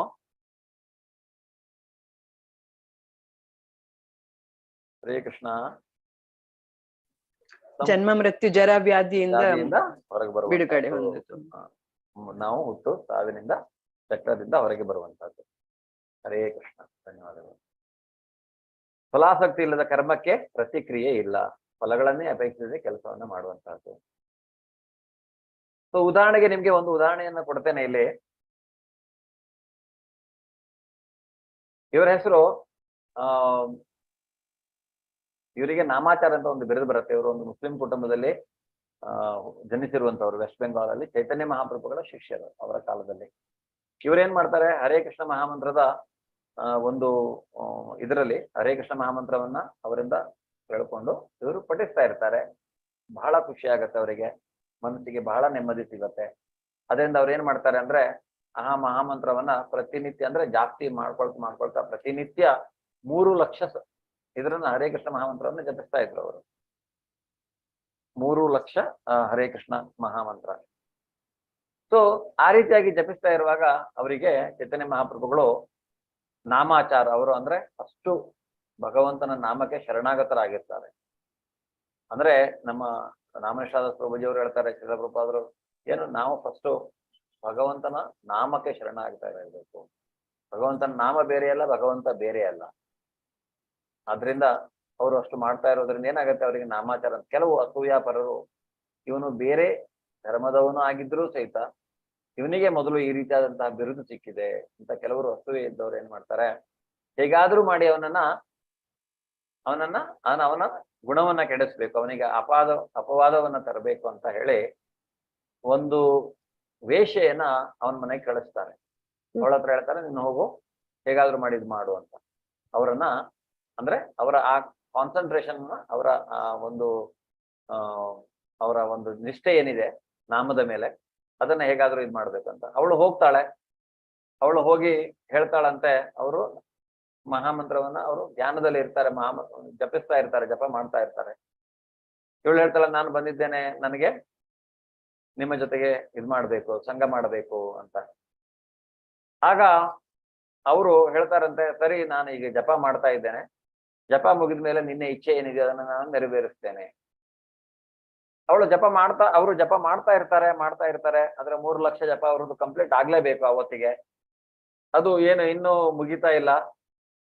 ಇವಳಿಗೆ ಬಹಳ ಹೊತ್ತು ಕಾದು ಆಲ್ಮೋಸ್ಟ್ ಸಾಯಂಕಾಲ ಆಯ್ತು, ಇನ್ನೇನು ಅಂತ ಅವಳು ಹೊರಟು ಬಿಡ್ತಾಳೆ. ಅವಳು ಹೇಳ್ತಾಳೆ, ಇಲ್ಲ ನಾನು ಮತ್ತೆ ನಾಳೆ ಬರ್ತೇನೆ, ಇವತ್ತು ಹೋಗ್ತೇನೆ ಅಂತ ಹೇಳ್ಬಿಟ್ಟು ಹೋಗ್ತಾಳೆ. ಅವಳು ಮತ್ತೆ ನಾಳೆ ಬರ್ತಾಳೆ. ನಾಳೆನೂ ಅದೇ ತರ ಅವ್ರು ಹೇಳ್ತಾರೆ, ನನಗೆ ಈ 3 ಲಕ್ಷ ಜಪ ಆಗ್ಲಿ, ಅದಾದ್ಮೇಲೆ ನೋಡ್ತೇನೆ ನಾನು, ಅಂದ್ರೆ ಅದಾದ್ಮೇಲೆ ನಿನ್ನ ಇಚ್ಛೆಯನ್ನು ನೆರವೇರಿಸ್ತೇನೆ, ಇಲ್ಲ ಅಂತ ಹೇಳೋದಿಲ್ಲ ಅದಕ್ಕೆ. ಅದೇ ರೀತಿಯಾಗಿ 3-4 ದಿವಸ ಹೀಗೆ ನಡೆಯುತ್ತೆ. ಅವಳು ಟ್ರೈ ಮಾಡ್ತಾಳೆ ತನ್ನ ಸೈಡಿಂದ ಏನಾದ್ರೂ ಮಾಡ್ಲಿಕ್ಕೆ ಆಗತ್ತಾ ಅಂತ, ಅವರ ಏಕಾಗ್ರತೆಯನ್ನ ತಾನು ನಾಶ ಮಾಡಬಹುದಾ ಅಂತ. ಆ ರೀತಿಯಾಗಿ ಅವಳಿಗೆ ಏನು ಮಾಡ್ಲಿಕ್ಕೆ ಆಗೋದಿಲ್ಲ. ಅವಳು ಕೊನೆಗೆ ಅವಳು ಸಹಿತ ಈ ನಾಮದ ಹರೇ ಕೃಷ್ಣ ಮಹಾಮಂತ್ರ, ಹರೇ ಕೃಷ್ಣ ಕೃಷ್ಣ ಕೃಷ್ಣ ಹರೇ ಹರೇ, ಹರೇ ರಾಮ ರಾಮ ರಾಮ ಹರೇ ಹರೇ, ಈ ಮಂತ್ರದ ಪ್ರಭಾವದಲ್ಲಿ ಅವಳು ಬಂದು ಏನ್ ಮಾಡ್ತಾಳೆ, ತಾನು ಸಹಿತ ಅವಳು ಹೇಳ್ತಾಳೆ, ನಾನು ಈ ರೀತಿಯಾಗಿ ಬಂದೆ, ಒಂದು ಕೆಟ್ಟ ಆಲೋಚನೆಯಿಂದ ಬಂದೆ, ಆದ್ರೆ ನಾನು ಈಗ ನಿಮ್ಮ ಇದರ ಪ್ರಭಾವದಲ್ಲಿ ಆಧ್ಯಾತ್ಮಿಕವಾಗಿ ನನ್ನ ವೃತ್ತಿಯನ್ನ ಬದಲಿಸಿ ನಾನು ಸಹಿತ ಭಗವಂತನಿಗೆ ಶರಣಾಗತನಾಗಿ ಭಗವಂತನ ಸೇವೆಯಲ್ಲಿ ಇರಬೇಕು ಅಂತ ಮನಸ್ಸು ಮಾಡಿದ್ದೇನೆ ಅಂತ ಹೇಳಿ ಶರಣಾಗತರಾಗ್ತಾಳೆ. ಸೊ ಅಂದ್ರೆ ಅಷ್ಟು ಇದು ಅಂದ್ರೆ ಈ ಅಂದ್ರೆ ನಾವು ಹೇಗೆ ಯಾವುದನ್ನು ವಿರೋಧಿಸುವುದಿಲ್ಲ, ಅದನ್ನ ಇದು ಮಾಡುವುದಿಲ್ಲ ಅನ್ನುವಂಥದ್ದು, ಆ ರೀತಿಯಾಗಿ ಅವರು ವ್ಯವಹರಿಸ್ತಾರೆ.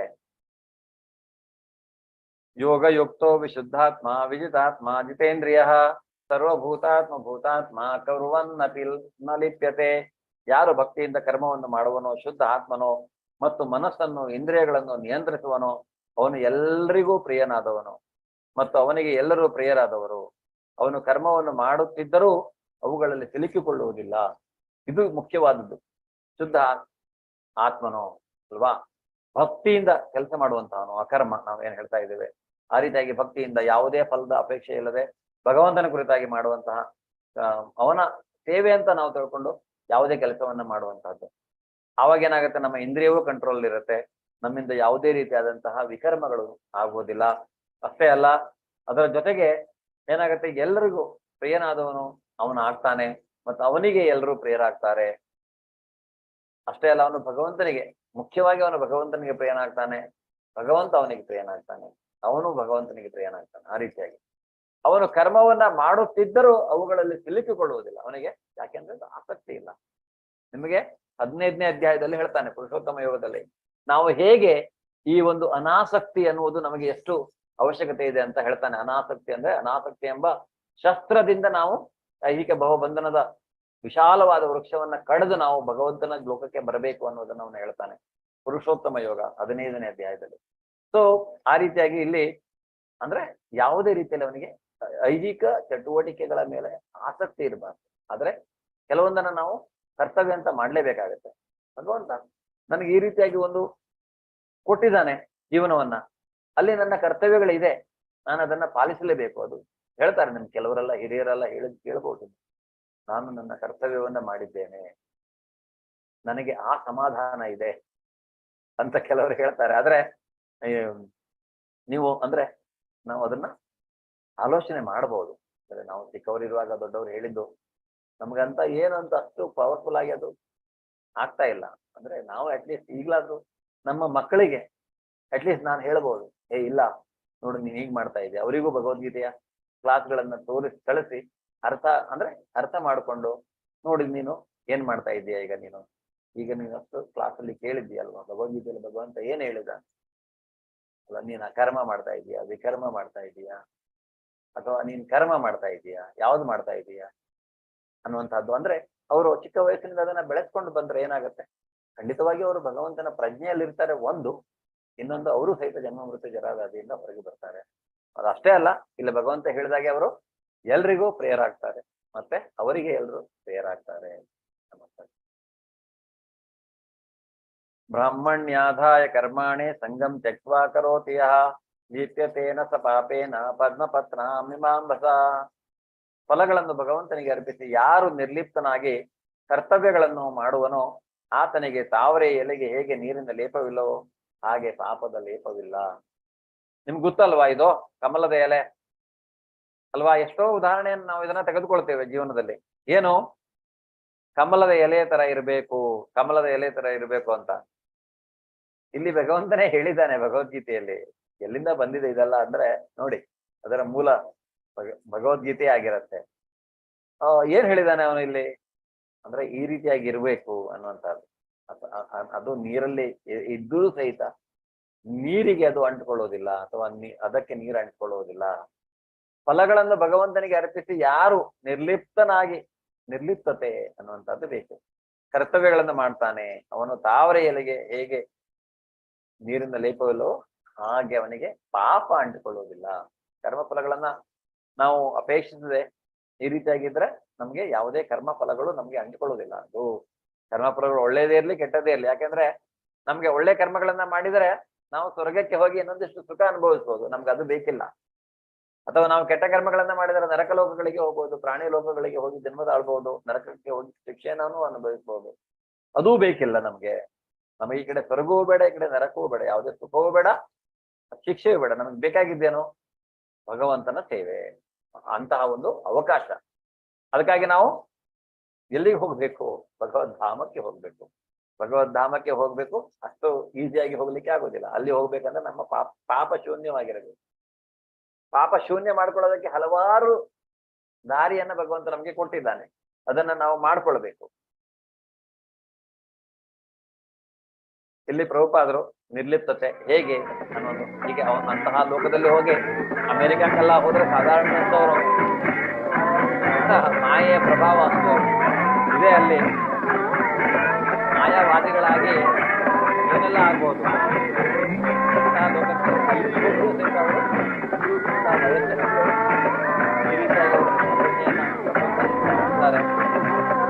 ವಿಶ್ವದಾದ್ಯಂತ 108 ಮಂದಿರವನ್ನು ಸ್ಥಾಪನೆ ಮಾಡಿ ಪ್ರಪಂಚದಾದ್ಯಂತ ಜನ ಇವತ್ತು ಕೃಷ್ಣ ಭಕ್ತಿ ಅಂದ್ರೆ ಏನು ಅಂತ ಅರ್ಥ ಮಾಡಿಕೊಂಡಿದ್ದಾರೆ, ಮಾಡ್ತಾ ಇದ್ದಾರೆ, ನಮ್ಗಿಂತ ಚೆನ್ನಾಗಿ ಮಾಡ್ತಾ ಇದ್ದಾರೆ.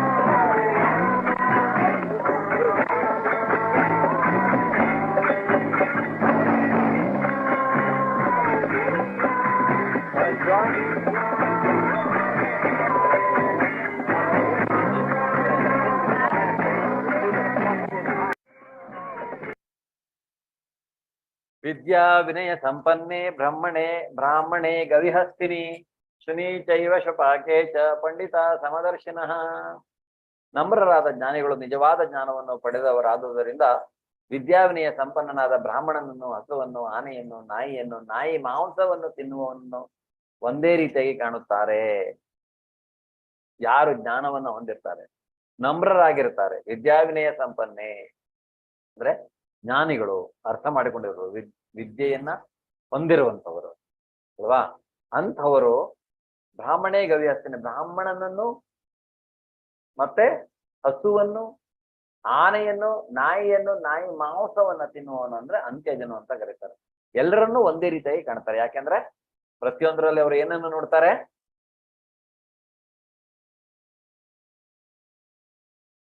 ಪ್ರತಿಯೊಂದರಲ್ಲಿ ಏನನ್ನು ನೋಡ್ತಾರೆ? ಭಗವಂತನನ್ನು ನೋಡ್ತಾರೆ ಪ್ರಭುಜಿ. ಎಲ್ಲವೂ ಜೀವಿ ಭಗವಂತನಿಂದ ಬಂದಿರುವಂತವು, ಭಗವಂತನ ವಿಭಿನ್ನ ಅಂಶ ಈ ಜೀವಿಗಳು. ಅದನ್ನು ಮುಂದೆ ಹೇಳ್ತಾನೆ, ನಿಮ್ಗೆ ಗೊತ್ತಾಗತ್ತೆ. ನಾವು ಜ್ಞಾನಯೋಗಕ್ಕೆ ಹೋದಾಗ ಅದರ ಬಗ್ಗೆ ಹೇಗೆ ನಾವೆಲ್ಲ ಭಗವಂತನಿಂದ ಬಂದಿರುವಂತಹ ಚಿಕ್ಕ ಸಣ್ಣ ಸಣ್ಣ ಕಿಡಿಗಳು ಅನ್ನೋದನ್ನ ಹೇಳ್ತಾನೆ. ಸೊ ಭಗವಂತನಿಂದ ಬಂದಿರುವಂತ ಎಲ್ಲಾ ಜೀವಿಗಳು, ಆದ್ರೆ ಅವರವರ ಕರ್ಮ ಫಲಾನುಸಾರವಾಗಿ ಅವರು ಬೇರೆ ಬೇರೆ ರೀತಿಯಾದ ಶರೀರವನ್ನ ಪಡೆದಿದ್ದಾರೆ ಅಷ್ಟೇ. ಅದು ಬಿಟ್ಟು ಅಂದ್ರೆ ಅವರು ಯಾರು, ನಾನು ಹೇಗೋ ಅವರು ಹಾಗೆ ಅಲ್ವಾ. ಈಗ ನಮಗೆ ಈ ಶರೀರ ಇದೆ ಅಷ್ಟೇ, ಮಾನವ ಶರೀರ, ಇದು ಶ್ರೇಷ್ಠ ಶರೀರ. ಆದ್ರೆ ಈ ಶರೀರವನ್ನು ನಾವು ಪ್ರಾಣಿ ತರ ಬದುಕಲಿಕ್ಕೆ ಉಪಯೋಗಿಸ್ಕೊಂಡ್ರೆ ಆಹಾರದಿದ್ರ ಭಯಮೈತು ನಂಚ ಅಂತ ಹೇಳ್ತಾರೆ. ಆಹಾರ ಊಟ ಮಾಡೋದು ಎಲ್ಲಾ ಪ್ರಾಣಿಗಳು ಮಾಡ್ತಾರೆ, ಎಲ್ರೂ ಮಾಡ್ತಾರೆ. ನಿದ್ರೆ ಎಲ್ರೂ ಮಾಡ್ತಾರೆ. ಭಯ ಅಂದ್ರೆ ನಮ್ಮನ್ನ ನಾವು ರಕ್ಷಣೆ ಮಾಡ್ಕೊಳ್ಳುವಂತಹದ್ದು ಪ್ರಾಣಿಗಳು ಮಾಡ್ತಾರೆ. ಮೈಥುನ ಮಕ್ಕಳನ್ನ ಮಾಡುವಂತಹದ್ದು ಎಲ್ರೂ ಮಾಡ್ತಾರೆ, ಪ್ರಾಣಿಗಳು ಮಾಡ್ತಾರೆ. ನಾವು ನಮಗೆ ಪ್ರಾಣಿಗಳಿಗೆ ವ್ಯತ್ಯಾಸ ಏನು? ಮನುಷ್ಯ ಜನ್ಮ ಅನ್ನುವಂತಹದ್ರಲ್ಲಿ ನಮಗೆ ವಿಶಿಷ್ಟವಾಗಿ ಕೊಟ್ಟಿರುವಂತಹ ಒಂದು ಸ್ವಾತಂತ್ರ್ಯ, ಬುದ್ಧಿ ಅದು ಪ್ರಾಣಿಗಳಲ್ಲಿ ಇಲ್ಲ. ಅದನ್ನು ನಾವು ಉಪಯೋಗಿಸ್ಕೊಂಡು ನಾವೇನ್ ಮಾಡ್ಬೇಕು, ಮತ್ತೆ ಭಕ್ತಿಯನ್ನ ಮಾಡಿ ನಾವು ವಿಮೋಚನೆಯನ್ನ ಪಡೆಯಬೇಕಂದ್ರೆ ಮತ್ತೆ ಮನುಷ್ಯ ಜನ್ಮವೇ ಬೇಕಾಗತ್ತೆ ನಮಗೆ. ಪ್ರಾಣಿ ಜನ್ಮದಲ್ಲಿ ನಾವು ವಿಮೋಚನೆಯನ್ನ ಪಡಲಿಕ್ಕೆ ಸಾಧ್ಯವೇ ಇಲ್ಲ. ಇಲ್ಲ ಏನಾಗತ್ತೆ, ನಾವು ಮನುಷ್ಯ ಜನ್ಮದಲ್ಲಿ ಹೇಳ್ದಲ್ಲ ಹೀಗೆ ಮುಂದೆ ಲೋಭಿಗಳಲ್ಲಿ ಹುಟ್ಟುತ್ತಾರೆ, ಮುಂದೆ ಗೊತ್ತಾಗತ್ತೆ ಅಂತ ಹೇಳಿ. ಸೊ ಆ ರೀತಿಯಾಗಿ ಎಲ್ಲರನ್ನು ಅವನು ಒಂದೇ ರೀತಿಯಾಗಿ ಕಾಣ್ತಾನೆ, ನಮ್ರರಾದ ಜ್ಞಾನಿಗಳು ಅನ್ನುವಂಥದ್ದನ್ನ ಇದನ್ನ ನಾವು ಅರ್ಥ ಮಾಡಿಕೊಂಡಾಗ ಏನಾಗುತ್ತೆ, ನಮಗೆ ಖಂಡಿತವಾಗಿಯೂ ಇಂದ್ರಿಯ ತೃಪ್ತಿಯ ಬಯಕೆಗಳು ನಶಿಸ್ತಾ ಹೋಗ್ತವೆ, ಕಡಿಮೆ ಆಗತ್ತಾ ಹೋಗುತ್ತೆ. ಏಹಿ ಸಂಸರ್ಷ ಯೋಗ ಭೋಗ ದುಃಖಯೋನಯ ಏವತೆ ಆದ್ಯಂತವಂತಹ ಕೌಂತೆಯ ನತೇಶು ರಮತೆ ಬುಧಃ. ಇದು ಬಹಳ ಬಹಳ ಮುಖ್ಯವಾದದ್ದು. ಹೇಗೆ ನೋಡಿ, ಇದು ವಿಷಯೇಂದ್ರಿಯಗಳ ಸಂಪರ್ಕವು ದುಃಖವನ್ನುಂಟು ಮಾಡುವುದರಿಂದ ವಿವೇಕಿಯಾದವನು ಅದರಲ್ಲಿ ತೊಡಗುವುದಿಲ್ಲ. ಕುಂತಿ ಪುತ್ರನಾದ ಅರ್ಜುನನೇ ಇಂತಹ ಸುಖಗಳಿಗೆ ಆದಿಯು ಅಂತ್ಯ ಉಂಟು, ಆದುದರಿಂದ ವಿವೇಕಿಯಾದನು ಅವುಗಳಲ್ಲಿ ಸಂತೋಷ ಪಡುವುದಿಲ್ಲ. ವಿಷಯ ಇಂದ್ರಿಯ ಸಂಪರ್ಕ ಅಂದ್ರೆ ಇಂದ್ರಿಯ ತೃಪ್ತಿ, ಇಂದ್ರಿಯ ಬಯಕೆ, ಕಾಮ ಅನ್ನುವಂಥದ್ದೇ ಇದು. ದುಃಖವನ್ನ ಉಂಟು ಮಾಡುತ್ತೆ. ಯಾರು ಇದನ್ನ ಅರ್ಥಕೊಂಡಿರ್ತಾನೋ ಅವನು ಅಂತಹ ಒಂದು ಅದರ ಇಂದ್ರಿಯ ತೃಪ್ತಿಯಲ್ಲಿ ಅವನು ತೊಡಗುವುದಿಲ್ಲ. ಕುಂತಿಪುತ್ರನಾದ ಅರ್ಜುನ ಇಂತಹ ಸುಖಗಳಿಗೆ ಆದಿಯು ಅಂತ್ಯ ಉಂಟು. ಇಲ್ಲಿ ಸುಖ ಸಿಗ್ಬಹುದು, ಕ್ಷಣಿಕ ಸುಖ ಅಲ್ವಾ, ಯಾವುದೇ ರೀತಿಯಾದಂತಹ ಇಂದ್ರಿಯ ಸುಖವು ಒಂದು ಸ್ವಲ್ಪ ಹೊತ್ತು ಅಷ್ಟೇ, ಆಮೇಲೆ ಮತ್ತೆ ಅದರಿಂದ ದುಃಖನೂ ಬರುತ್ತೆ ಅಲ್ವಾ.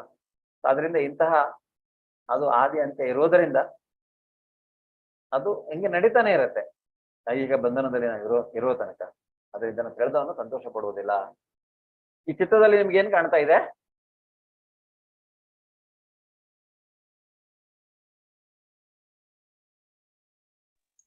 ಬೆಳಕು, ಬೆಳಕಿನ ಕಿರಣಗಳು. ಬೆಳಕಿನ ಕಿರಣ ಅಲ್ಲೇನೋ ಹಾರ್ತಾ ಇದೆ ಅಲ್ಲ. ಮಳೆಗಾಲದಲ್ಲಿ ವಿಶೇಷವಾಗಿ ನಾವು ನೋಡ್ತೇವೆ ಇದನ್ನ ಬೀದಿ ದೀಪದ ಕೆಳಗಡೆ. ದೀಪದ ಹುಳ, ಹುಳ, ಮಾತು, ಹೌದು, ಆಪೆ, ಮಾತು ಏನೇನೋ ಹೇಳ್ತಾರೆ ಒಂದೊಂದ್ ಕಡೆ ಒಂದೊಂದು. ಸೊ ಹುಳ ಏನ್ ಮಾಡತ್ತೆ, ಅದು ದೀಪದ ಕಡೆಗೆ ಹೋಗತ್ತೆ ಅಲ್ವಾ. ದೀಪದ ಕಡೆಗೆ ಹೋಗಿ ಏನಾಗತ್ತೆ, ಸುಟ್ಟು ಹೋಗುತ್ತೆ, ಸತ್ತು ಹೋಗತ್ತೆ. ಸತ್ತು ಬೀಳತ್ತೆ, ಸುತ್ತೋಗತ್ತೆ, ಸತ್ತು ಬೀಳತ್ತೆ. ಯಾಕೆ ಅಂದ್ರೆ ಅದರ ಇಂದ್ರಿಯ ನೋಡುವುದು, ಕಣ್ಣು ಬಹಳ ಸ್ಟ್ರಾಂಗ್. ಅದಕ್ಕೆ ಏನ್ ಮಾಡತ್ತೆ, ಆ ಬೆಳಕನ್ನ ಕಂಡು ಅದರ ಕಡೆಗೆ ಆಕರ್ಷಣೆಯಾಗಿ ಹೋಗತ್ತೆ. ಅಲ್ಲಿ ಹೋದ್ರೆ ಸುತ್ತೋಗತ್ತೆ. ಅದೇ ರೀತಿಯಾಗಿ ಜಿಂಕೆ ಇದಕ್ಕೆ ಯಾವುದು ಬಹಳ ಇಷ್ಟ ಅಂತ ಕೇಳಿದರೆ ಯಾರಾದ್ರೂ? ಜಿಂಕೆಯನ್ನ ಹಿಡಿಬೇಕಂದ್ರೆ ಏನೋ ಮಾಡ್ತಾರೆ. ಏನ್ ಮಾಡ್ತಾರೆ?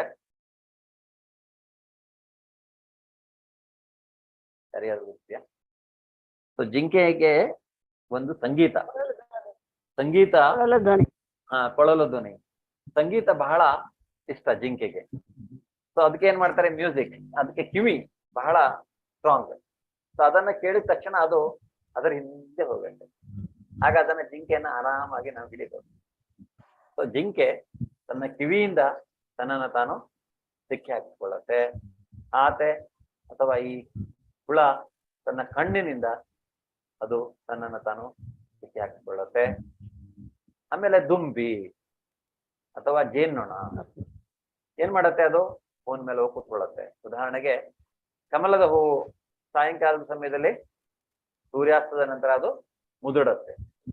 ಈ ಜೇನ್ನೊಣ ಅಲ್ಲಿ ಹೋಗಿ ಕುಳಿತುಕೊಂಡಿರುವಂತಹದ್ದು, ಅದು ಹೂ ಮುದುಡಿದಾಗ ಅದ್ರ ಒಳಗಡೆ ಸಿಗಾಕೊಂಡ್ಬಿದ್ದು ತನ್ನನ್ನು ತಾನು ಟ್ರ್ಯಾಪ್ ಮಾಡ್ಕೊಂಡ್ಬಿಡುತ್ತೆ. ಅದಕ್ಕೆ ತಾನು ಅಲ್ಲಿ ಹೋಗಿ ಟ್ರ್ಯಾಪ್ ಆಗ್ತಾನೆ ಅನ್ನುವಂತ ಭಾವನೆ ಇರೋದಿಲ್ಲ. ಏನಾಗುತ್ತೆ, ಅದು ಹೋಗಿ ಅದಕ್ಕೆ ಅಲ್ಲಿ ವಾಸನೆ, ಮಕರಂದ ಹೋಗಿ ತಾನು ಸಿಕ್ಕಾಕೊಂಡ್ ಬೀಳತ್ತೆ. ಅದೇ ರೀತಿಯಾಗಿ ಮೀನು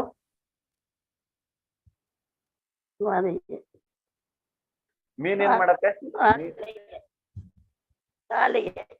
ನಾಲಿಗೆ ಅಲ್ವಾ?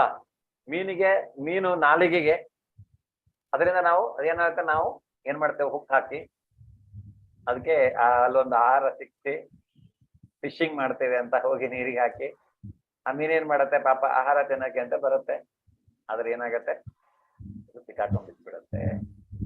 ಆಮೇಲೆ ಗೊತ್ತಿದೆ ಏನ್ ಮಾಡುತ್ತೆ ಅಂತ, ಡಿಲಿಷಿಯಸ್, ಒಳ್ಳೆ ಬಾಯಿ ರುಚಿಗೆ ಒಳ್ಳೆ ಆಹಾರ ರೆಡಿ ಆಗತ್ತೆ.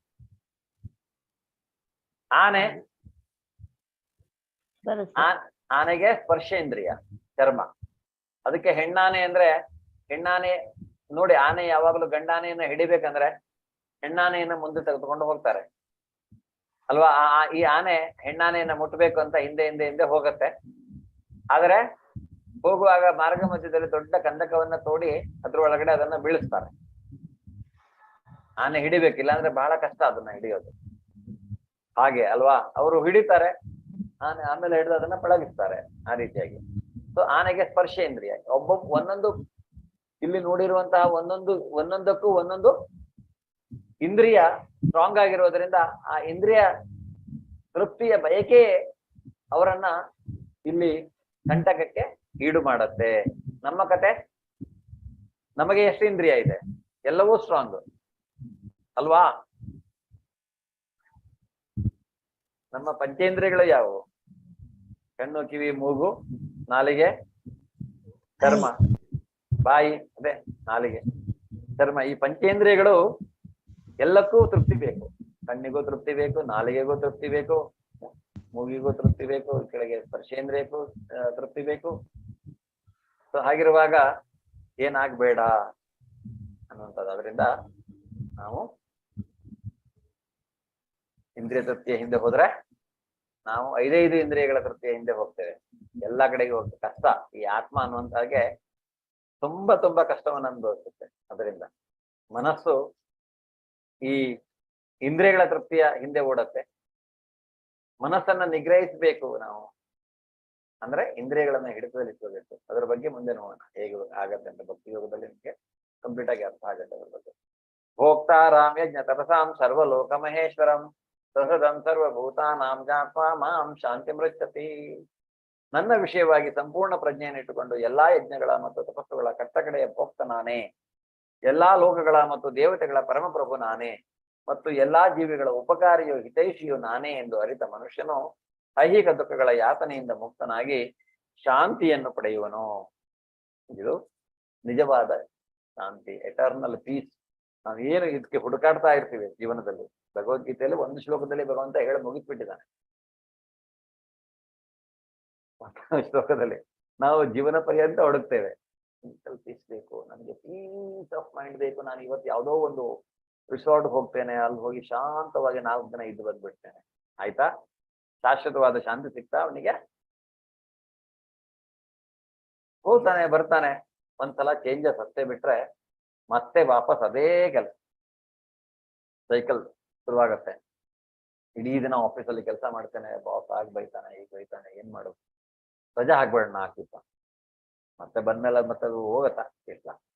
ಮತ್ತೆ ಆಲ್ರೆಡಿ 4 ದಿವಸ ರಜಾ ಹಾಕಿದ್ರೆ 2 ದಿವಸ ತನಕ ಓಕೆ, ಬಹಳ ಖುಷಿ. 3ನೇ ದಿವಸ ಅಯ್ಯೋ ಇನ್ನು 1 ದಿನ ಇದೆಯಲ್ಲ, ಮತ್ತೆ ವಾಪಸ್ ಬರ್ಬೇಕಲ್ಲ. 4ನೇ ದಿವಸ ಅಯ್ಯೋ ಬಂದೇ ಬಿಡ್ತಲ್ಲ, ಮತ್ತೆ ಅದೇ ಸೈಕಲ್, ಅದೇ ಇದಲ್ವಾ, ಅದೇ ಆಗುವಂತಹದ್ದು ನಮ್ಮ ಕತೆ. ನಿಜವಾಗಿ ಶಾಶ್ವತವಾದಂತ ಶಾಂತಿ ಹೇಗೆ ಅನ್ನೋದನ್ನ ಭಗವಂತ ಇಲ್ಲಿ ಹೇಳ್ತಾನೆ. ಎಲ್ಲಾ ಯಜ್ಞಗಳ ಮತ್ತು ತಪಸ್ಸುಗಳಿಗೆ ಕಟ್ಟ ಕಡೆಯ ಭೋಕ್ತ ನಾನು. ಯಾವುದೇ ತಪಸ್ಸು ಮಾಡಿ, ಯಾವುದೇ ಯಜ್ಞವನ್ನ ಮಾಡಿ, ಅದರ ನಿಜವಾದ ಭೋಕ್ತೃ, ಕಟ್ಟ ಕಡೆಯ ಭೋಕ್ತೃ ನಾನೇ ಅನ್ನೋದನ್ನ ಭಗವಂತ ಇಲ್ಲಿ ಹೇಳ್ತಾ ಇದ್ದಾನೆ. ಆದ್ರಿಂದ ನಾವು ಹೇಳುವಂತಹದ್ದೇನು, ಕಾಯೇನ ವಾಚ ಮನಸೇಂದ್ರಿಯವ ಬುದ್ಧ್ಯಾತ್ಮನವ ಪ್ರಕೃತಿ ಸ್ವಭ ಕರೋಮಿ ಯಜ ಸಕಲಂ ಪರಸ್ಮೈ ನಾರಾಯಣಾನ್ಯತೆ ಸ್ಮರತೆಯಾಮಿ. ಏನೇ ಇದ್ರು ಅದು ಭಗವಂತನಿಗೆ ಅರ್ಪಿಸುವಂತಹದ್ದು. ಎಲ್ಲಾ ಯಜ್ಞಗಳ ಮತ್ತು ತಪಸ್ಸುಗಳ ಕಟ್ಟ ಕಡೆಯ ಭೋಕ್ತೃ, ಎಲ್ಲಾ ಲೋಕಗಳ ಮತ್ತು ದೇವತೆಗಳ, ಯಾವುದೇ ಲೋಕ ತಗೊಳ್ಳಿ ನೀವು, ಆ ಲೋಕ, ಈ ಲೋಕ, ಭೂಲೋಕ, ಇಹರ್ಲೋಕ, ಮಹರ್ಲೋಕ, ತಪರ್ಲೋಕ, ಸ್ವರ್ಲೋಕ, ಜನಲೋಕ, ಯಾವುದೇ ಲೋಕ ತಗೊಳ್ಳಿ, ಆ ಎಲ್ಲಾ ಲೋಕಗಳು ಮತ್ತೆ ಎಲ್ಲಾ ದೇವತೆಗಳ, ಯಾವುದೇ ದೇವತೆಗಳಂತ ಹೇಳ್ತಾರೆ, ಬ್ರಹ್ಮ ವಿಷ್ಣು ಶಿವ ರುದ್ರ, ಯಾವುದೇ ದೇವತೆಗಳಂತ ಎಲ್ಲಾ ದೇವತೆಗಳ ಪ್ರಭು ಕಟ್ಟಕಡೆಯ ಇವನು ಭಗವಂತ ಶ್ರೀಕೃಷ್ಣ. ಎಲ್ಲಾ ಜೀವಿಗಳ ಉಪಕಾರಿ ನಾನು, ಹಿತೈಷಿಯು ನಾನು ಎಂದು ಅರಿತ ಮನುಷ್ಯನು ಐಹಿಕ ದುಃಖಗಳ ಯಾತನೆಯಿಂದ ಮುಕ್ತನಾಗಿ ಶಾಂತಿಯನ್ನ ಪಡೆಯಬೇಕು. ಯಾಕಂದ್ರೆ ಇದನ್ನ ಅರಿತ ಮೇಲೆ ನಾವ್ ಏನ್ ಮಾಡ್ತೀವಿ? ಇದನ್ನ ಅರಿತ್ಕೊಂಡ್ಬಿಟ್ರೆ ಆಯ್ತಾ ಅಲ್ವಾ? ಈಗ ನಾವು ಏನನ್ನಾದ್ರೂ ತಿಳ್ಕೊಂಡ್ಮೇಲೆ ಅದನ್ನ ಪ್ರಾಕ್ಟಿಕಲ್ ಆಗಿ ಜೀವನದಲ್ಲಿ ಇಂಪ್ಲಿಮೆಂಟ್ ಮಾಡ್ಬೇಕಾಗತ್ತೆ ಅಲ್ವಾ? ಈಗ ನಾವು ಭಗವಂತ ಕೃಷ್ಣ ಯಾರು ಅನ್ನೋದನ್ನ ಭಗವದ್ಗೀತೆ ತಿಳ್ಕೊಂಡ್ಮೇಲೆ ನಾವು ಭಗವಂತನಿಗೆ ಶರಣಾಗತರಾಗಿ ಭಗವಂತನಲ್ಲಿ ನಮ್ಮ ಮನಸ್ಸನ್ನ ಇಡಬೇಕಾಗತ್ತೆ. ಅದೇ ನಾವು ಯಾರು ಅನ್ನೋದನ್ನ ಪರಿಪೂರ್ಣವಾಗಿ ನಾವು ಅರ್ಥ ಮಾಡ್ತೀವಿ. ಇಲ್ಲಿ ನಮ್ಗೆ ಅರ್ಥ ಆಗತ್ತೆ ಏನು ಭಗವಂತ ಯಾರು ಏನು. ಸೊ ಆದ್ರಿಂದ ಅವನು ಹೇಳ್ತಾ ಇದ್ದಾನೆ ಇಲ್ಲಿ, ಏನ್ ಹೇಳ್ತಾ ಇದ್ದಾನೆ? ಎಲ್ಲಾ ಲೋಕಗಳ ಮತ್ತು ಎಲ್ಲಾ ದೇವತೆಗಳ ಪರಮಪ್ರಭು ನಾನು, ಎಲ್ಲಾ ಜೀವಿಗಳ ಉಪಕಾರಿ ನಾನು. ನಾವು ಯಾವುದೇ ರೀತಿಯಂತ ಯಜ್ಞ ಯಾಗ ಜಪ ಹೋಮ ತಪಸ್ಸು ಏನನ್ನೇ ಮಾಡ್ಲಿ ನಾವು, ಅದು ಅವನಿಗೆ ಸೇರ್ಬೇಕಾದದ್ದು. ಅದು ಅವನ ಸಂಪ್ರೀತಿಗಾಗಿ ಮಾಡುವ ಸಂತೃಪ್ತಿಗಾಗಿ, ಭಗವತ್ ಸಂತೃಪ್ತಿ, ಭಗವತ್ ಸಂಪ್ರೀತಿ. ಅವನಿಗೇನು ಸಂತೃಪ್ತಿ ನಾವು ಮಾಡುವರೋ ಅಲ್ಲ, ನಾನು ಅವನಿಗೆ ಪ್ರೀತಿಪೂರ್ವಕವಾಗಿ ನಮ್ಮ ಭಕ್ತಿ ಅವನಿಗೆ ತೋರಿಸುವಂತಹದ್ದು. ನೋಡು, ನಾನು ನಿನಗೆ ಶರಣಾಗತನಾಗಿದ್ದೇನೆ, ಎಲ್ಲವನ್ನ ನಾನು ನಿನಗೋಸ್ಕರ ಮಾಡ್ತಾ ಇದ್ದೇನೆ, ನನಗಾಗಿ ನಾನು ಏನೂ ಮಾಡ್ಕೊಳ್ತಾ ಇಲ್ಲ ಭಗವಂತ ಅಂತ ಹೇಳ್ಬಿಟ್ರೆ ಸಾಕು. ಅದು ಶುದ್ಧ ಮನಸ್ಸಿನಿಂದ ನಾವು ಹೇಳಬೇಕು. ಭಗವಂತನ ನಾವು ಅರಿತರೆ ನಮಗೆ ಶಾಂತಿ. ಭಗವಂತನ ಅರಿತಿಲ್ಲ ಅಂದ್ರೆ ನಾವು ಪೀಸ್ ಆಗ್ತೇವೆ, ನಮಗೆ ಪೀಸ್ ಮಾತ್ರ ಇರುವುದಿಲ್ಲ. ಇವತ್ತಿನ ಅಧ್ಯಾಯ ಇಲ್ಲಿಗೆ ಮುಗಿಯತ್ತೆ. ಸನ್ಯಾಸ ಅಥವಾ ಕರ್ಮಯೋಗದಲ್ಲಿ ಕರ್ಮಯೋಗವೇ ಶ್ರೇಷ್ಠ, ಅದನ್ನು ಭಗವಂತ ಹೇಳ್ತಾನೆ. ನಿಷ್ಕಾಮ ಕರ್ಮಯೋಗ ಸ್ಪೆಷಲಿ ಏನು ಯಾವುದೇ ಕರ್ಮ ಫಲಾಪೇಕ್ಷೆ ಇಲ್ಲದೆ ಭಗವಂತನಿಗಾಗಿ ಮಾಡುವಂತಹದ್ದು ಕರ್ಮ. ದೇವೋತ್ತಮ ಪರಮಪುರುಷನಲ್ಲಿ ನಾವು ಮನಸ್ಸನ್ನು ಕೇಂದ್ರೀಕರಿಸುವುದರಿಂದ ನಮಗೆ ಸ್ಥಿರ ಶಾಂತಿಯನ್ನು ನಾವು ಪಡೆಯುವಂತಹದ್ದು. ಸ್ಥಿರ ಶಾಂತಿ ಅಂದ್ರೆ ಅದಲ್ಲ, ನಾವೇನೋ ಇಲ್ಲಿ ಹಾಕ್ತೀವಲ್ಲ, ಕೆಲವರು ಯಾರಾದ್ರೂ ನಮ್ಮನ್ನು ಅಗಲಿದ್ರು ಅಂದ್ಕೊಳ್ಳೆ ಅಲ್ವಾ ಓಂ ಶಾಂತಿ ಅಂತ, ಆ ರೀತಿ ಅಲ್ಲ. ಸ್ಥಿರ ಶಾಂತಿ ನಮ್ಗೆ ಇಲ್ಲಿ ಇರುವಂತಹದ್ದು ನಮ್ಮ ಮನಸ್ಸು ಶಾಂತವಾಗಿರುವಂತಹದ್ದು, ಪ್ರಸನ್ನವಾಗಿರುವಂತಹದ್ದು ಮತ್ತು ಭಗವಂತನಲ್ಲಿ ಸಂಪೂರ್ಣವಾಗಿರುವಂತಹದ್ದು ನಮಗೆ. ಮತ್ತೆ ಆವಾಗ ಏನಾಗತ್ತೆ, ಮುಂದೆ ಅರ್ಥ ಆಗತ್ತೆ, ಭಕ್ತಿಯೋಗ ಸ್ಟಾರ್ಟ್ ಆಗತ್ತೆ. ನಾಳೆ ಧ್ಯಾನ ಯೋಗ, ನಾಡ್ದಿಂದ ಭಕ್ತಿಯೋಗ ಸ್ಟಾರ್ಟ್ ಆಗತ್ತೆ. ಅದರಲ್ಲಿಯೂ ಬಹಳ ಇನ್ಫಾರ್ಮೇಶನ್ ಅನ್ನು ಭಗವಂತ ಬಹಳ ಜ್ಞಾನವನ್ನ ಕೊಡ್ತಾನೆ, ರಹಸ್ಯದಿಂದ ರಹಸ್ಯವಾದಂತಹ ಜ್ಞಾನವನ್ನ ಕೊಡ್ತಾನೆ. ಅದ್ರ ಬಗ್ಗೆ ನಾವು ಮುಂದೆ ತಿಳ್ಕೊಳ್ಳೋಣ. ನೀವೇ ಧನ್ಯವಾದಗಳು ಎಲ್ರಿಗೂ. ಏನಾದರೂ ಪ್ರಶ್ನೆಗಳಿದ್ರೆ ಕೇಳಬಹುದು, ಇಲ್ಲ ಅಂದ್ರೆ ನಾವೆಲ್ಲ ಒಂದ್ ರೌಂಡ್ ಹರೇ ಕೃಷ್ಣ ಮಹಾಮಂತ್ರವನ್ನ ಜಪಿಸೋಣ.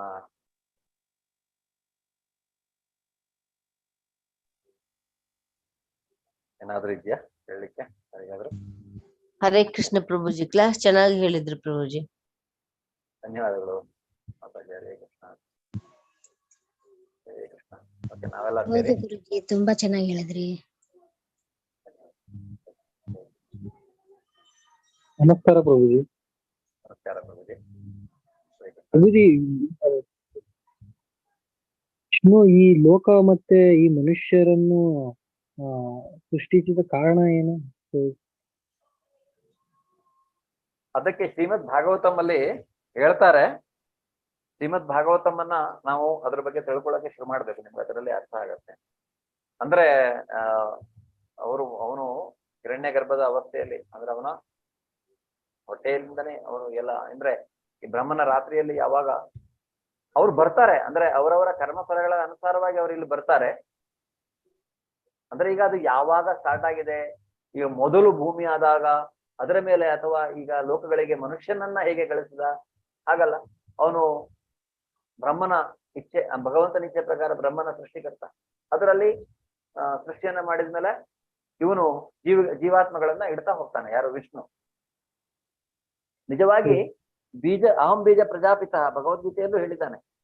ಈಗ ಬ್ರಹ್ಮ ಸೃಷ್ಟಿಕರ್ತನಾದರೂ ಪ್ರತಿಯೊಂದು ಶರೀರದಲ್ಲಿ ಜೀವಾತ್ಮ ಸೇರ್ಬೇಕಂದ್ರೆ ಅದಕ್ಕೆ ಕಾರಣ ವಿಷ್ಣು.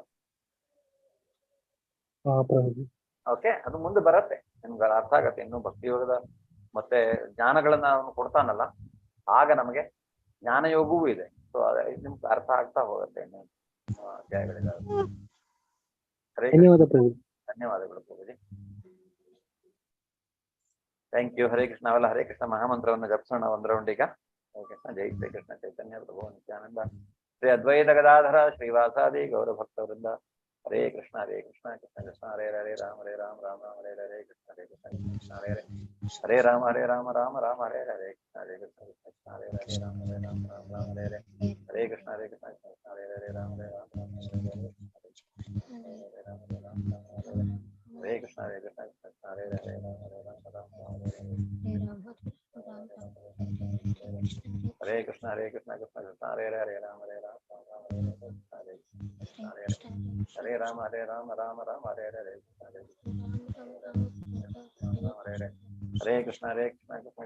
ಹರೇ ರಾಮ ಹರೇ ರಾಮ ರಾಮ ರಾಮ ಹರೇ ಹರೇ ಹರೇ ಕೃಷ್ಣ ಕೃಷ್ಣ ಕೃಷ್ಣ ಹರೇ ಹರೇ ರಾಮ ರಾಮ ರಾಮ ಹರೇ ಹರೇ ಹರೇ ಕೃಷ್ಣ ಕೃಷ್ಣ ಕೃಷ್ಣ ಹರೇ ಹರೇ ರಾಮ ರಾಮ ರಾಮ ಹರೇ ಹರೇ ಹರೇ ಹರೇ ರಾಮ ರಾಮ ಹರೇ ಹರೇ ಕೃಷ್ಣ ಕೃಷ್ಣ ಕೃಷ್ಣ ಹರೇ ಹರೇ ರಾಮ ರಾಮ ಹರೇ ಹರೇ ಹರೇ ಕೃಷ್ಣ ಕೃಷ್ಣ ಕೃಷ್ಣ ಹರೇ ಹರೇ ರಾಮ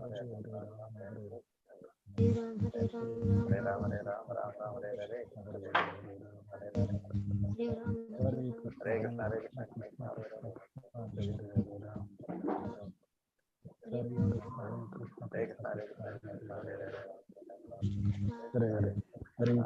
ಕೃಷ್ಣ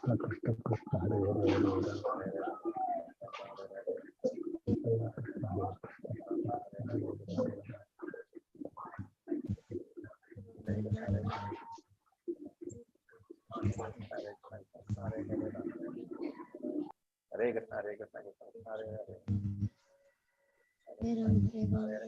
ಹರೇ ರಾಮ ರಾಮ ರಾಮ ಹರೇ ಹರೇ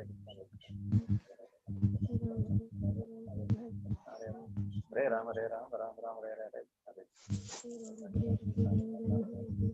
ಕೃಷ್ಣ ಕೃಷ್ಣ ಹರೇ ಹರೇ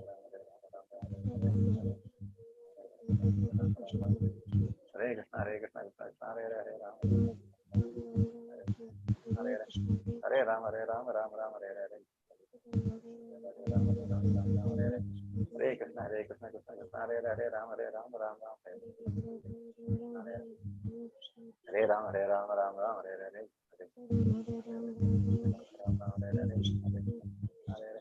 ಹರೇ ರಾಮ ರಾಮ ರಾಮ ಹರೇ ಹರೇ ಹರೇ ಕೃಷ್ಣ ಕೃಷ್ಣ ಹರೇ ಹರೇ ರಾಮ ರಾಮ ಹರೇ ಕೃಷ್ಣ ಕೃಷ್ಣ ಹರೇ ಹರೇ ರಾಮ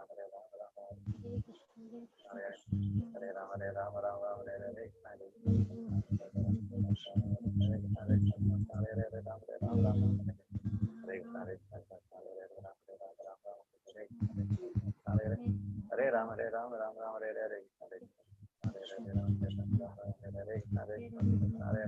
ಹರೇ ಹರೇ ರಾಮ ರಾಮ ಹರೇ ಹರೇ ಹರೇ ರಾಮ ರಾಮ ಹರೇ ಹರೇ ಹರೇ ರಾಮ ರಾಮ ಹರೇ ಹರೇ ಹರೇ ಕೃಷ್ಣ ಕೃಷ್ಣ ಕೃಷ್ಣ ಹರೇ ಹರೇ ರಾಮ ರಾಮ ಹರೇ ಕೃಷ್ಣ ಕೃಷ್ಣ ಕೃಷ್ಣ ಹರೇ ಹರೇ ರಾಮ ರಾಮ ಹರೇ ಕೃಷ್ಣ ಕೃಷ್ಣ ಹರೇ ಹರೇ ರಾಮ ರಾಮ ಹರೇ ಕೃಷ್ಣ ಕೃಷ್ಣ ಹರೇ ಹರೇ ರಾಮ ರಾಮ ಹರೇ ಹರೇ ಹರೇ ಕೃಷ್ಣ ಕೃಷ್ಣ ಹರೇ ಹರೇ ರಾಮ ರಾಮ ಹರೇ ಹರೇ ಹರೇ ರಾಮ ರಾಮ ಹರೇ ಹರೇ ಕೃಷ್ಣ ಹರೇ ಹರೇ ರಾಮ ಹರೇ ಹರೇ ಹರೇ ಕೃಷ್ಣ ಕೃಷ್ಣ ಹರೇ ಹರೇ ರಾಮ ರಾಮ ಹರೇ ರಾಮ ರಾಮ ಹರೇ ಹರೇ ಕೃಷ್ಣ ಹರೇ ಹರೇ ರಾಮ ಹರೇ ಹರೇ ಹರೇ ರಾಮ ರಾಮ ಹರೇ ಹರೇ ಕೃಷ್ಣ ಹರೇ ಹರೇ ರಾಮ ಹರೇ ರಾಮ ರಾಮ ಹರೇ ಹರೇ ಕೃಷ್ಣ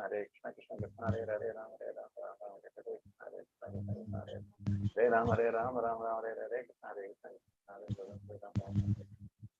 ಕೃಷ್ಣ ಹರೇ ಹರೇ ರಾಮ ಹರೇ ರಾಮ ರಾಮ ಹರೇ ಹರೇ ಕೃಷ್ಣ ಕೃಷ್ಣ ಹರೇ ಹರೇ ರಾಮ ರಾಮ ಹರೇ ಹರೇ ಕೃಷ್ಣ ಹರೇ ಕೃಷ್ಣ ಕೃಷ್ಣ ಹರೇ ಹರೇ ರಾಮ ರಾಮ ಹರೇ ರಾಮ ಹರೇ ಹರೇ ಕೃಷ್ಣ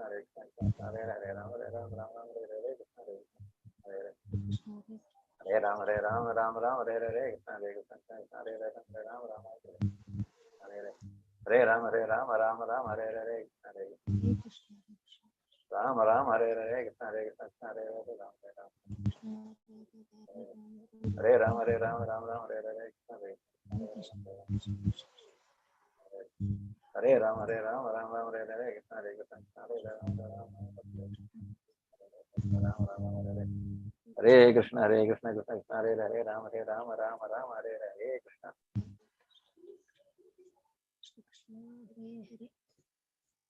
ಆಯ್ತಾ? ಆಯ್ತು ಗುರುಜಿ. ಹರೇ ಕೃಷ್ಣ. ಹರೇ ಕೃಷ್ಣ ಪ್ರಭುಜಿ. ಹರೇ ಕೃಷ್ಣ. ಹರೇ ಕೃಷ್ಣ. ಪ್ರಭುಜಿ ಒಬ್ರು ಹೇಳಿದ್ದಾರೆ, ಹಾ. ಅವಿನಾಶ್ ಅನ್ನೋರು ಪ್ರಭುಜಿ ಮೆಸೇಜ್ ಹಾಕಿದ್ದಾರೆ ನನಗೆ. ಹಾ. ಯೂಟ್ಯೂಬ್ ಅಲ್ಲಿ ಲೈವ್ ಅಲ್ಲಿ ಕೇಳ್ತಾ ಇದಾರಂತೆ ಇವಾಗ. ಅದಾದ ನಂತರ ಅವ್ರಿಗೇನಾದ್ರೆ ಕ್ವಶನ್ ಇದ್ರೆ ಚಾಟ್ ಅಲ್ಲಿ ಕೇಳ್ಬೋದಾ ಅಂತ ಹಾಕಿದ್ದಾರೆ ಪ್ರಭುಜಿ, ಯೂಟ್ಯೂಬ್ ಲೈವ್ ಚಾಟ್ ಅಲ್ಲಿ. ಹೌದಾ? ಇಲ್ಲ ನಿಮ್ಗೆ ಮೆಸೇಜ್ ಹಾಕಕ್ಕೆ ಆನ್ಸರ್ ಮಾಡೋಣ. ಆಯ್ತಾ? ಓಕೆ ಪ್ರಭು. ಆಯ್ತು ಪ್ರಭುಜಿ. ಲೈವ್ ಅಲ್ಲಿ ಚಾಟ್ ಅಲ್ಲಿ ಹಾಕಿದ್ರೆ ನೋಡ್ತೇನೆ ನಾನು, ಅದು ಒಳ್ಳೇದೇ ಕ್ವಶನ್. ಹಾಕಿದ್ರೆ ನಾನು ಆನ್ಸರ್ ಮಾಡ್ತೇನೆ ಆಮೇಲೆ ಯೂಟ್ಯೂಬ್. ಇಲ್ಲ ಅಂದ್ರೆ ಇಲ್ಲಿ ನಿಮ್ಗೆ ಪ್ರಶ್ನೆ ಕೇಳಕ್ ಹೇಳಿ, ನಾನು ಅದನ್ನ ಆನ್ಸರ್ ಮಾಡೋಣ ಅವರಿಗೆ. ಓಕೆ ಓಕೆ ಪ್ರಭುಜಿ. ನನ್ನ ನಂಬರ್ ಇದೆ ಗ್ರೂಪ್ ಅಲ್ಲಿ, ವಾಟ್ಸ್ಆಪ್. ಅವರಿಗೆ ಹೇಳ್ತೀನಿ ಪ್ರಭುಜಿ ನಿಮಗೆ ಕೇಳಕ್ಕೆ. ಎಸ್ ಪ್ರಭುಜಿ. ಹರೇ ಕೃಷ್ಣ. ಧನ್ಯವಾದಗಳು ಪ್ರಭುಜಿ. ಧನ್ಯವಾದಗಳು ಎಲ್ರಿಗೂ. ಶುಭರಾತ್ರಿ. ಧನ್ಯವಾದಗಳು ಪ್ರಭುಜಿ. ಹರೇ ಕೃಷ್ಣ. ನಾನಾಂ ಪಾವನೇಭ್ಯೋ ವೈಷ್ಣವೇಭ್ಯೋ. ಭಗವದ್ಗೀತಾ ಗ್ರಂಥರಾಜಕ್ಕೆ ಜಯವಾಗಲಿ. ಶ್ರೀಲಾ ಪ್ರಭುಪಾದರಿಗೆ ಜಯವಾಗಲಿ. ಅನಂತ ಕೋಟಿ ವೈಷ್ಣವ ವೃಂದಕ್ಕೆ ಜಯವಾಗಲಿ. ಎಲ್ಲಿ ಮೆರೆದಿರೋ ಎಲ್ಲಾ ಭಕ್ತ ವೃಂದಕ್ಕೂ ಜಯವಾಗಲಿ. ಹರೇ ಕೃಷ್ಣ. ಧನ್ಯವಾದಗಳು ಎಲ್ರಿಗೂ. ಶುಭರಾತ್ರಿ. ನಾಳೆ ಮತ್ತೆ ಭೇಟಿಯಾಗೋಣ. Same time. ಜ್ಞಾನ ಯೋಗ, ಅಷ್ಟಾಂಗ ಯೋಗದ ಬಗ್ಗೆ ನಾಳೆ ತಿಳ್ಕೊಳ್ಳೋಣ. ಓಕೆ. ಹರೇ ಕೃಷ್ಣ.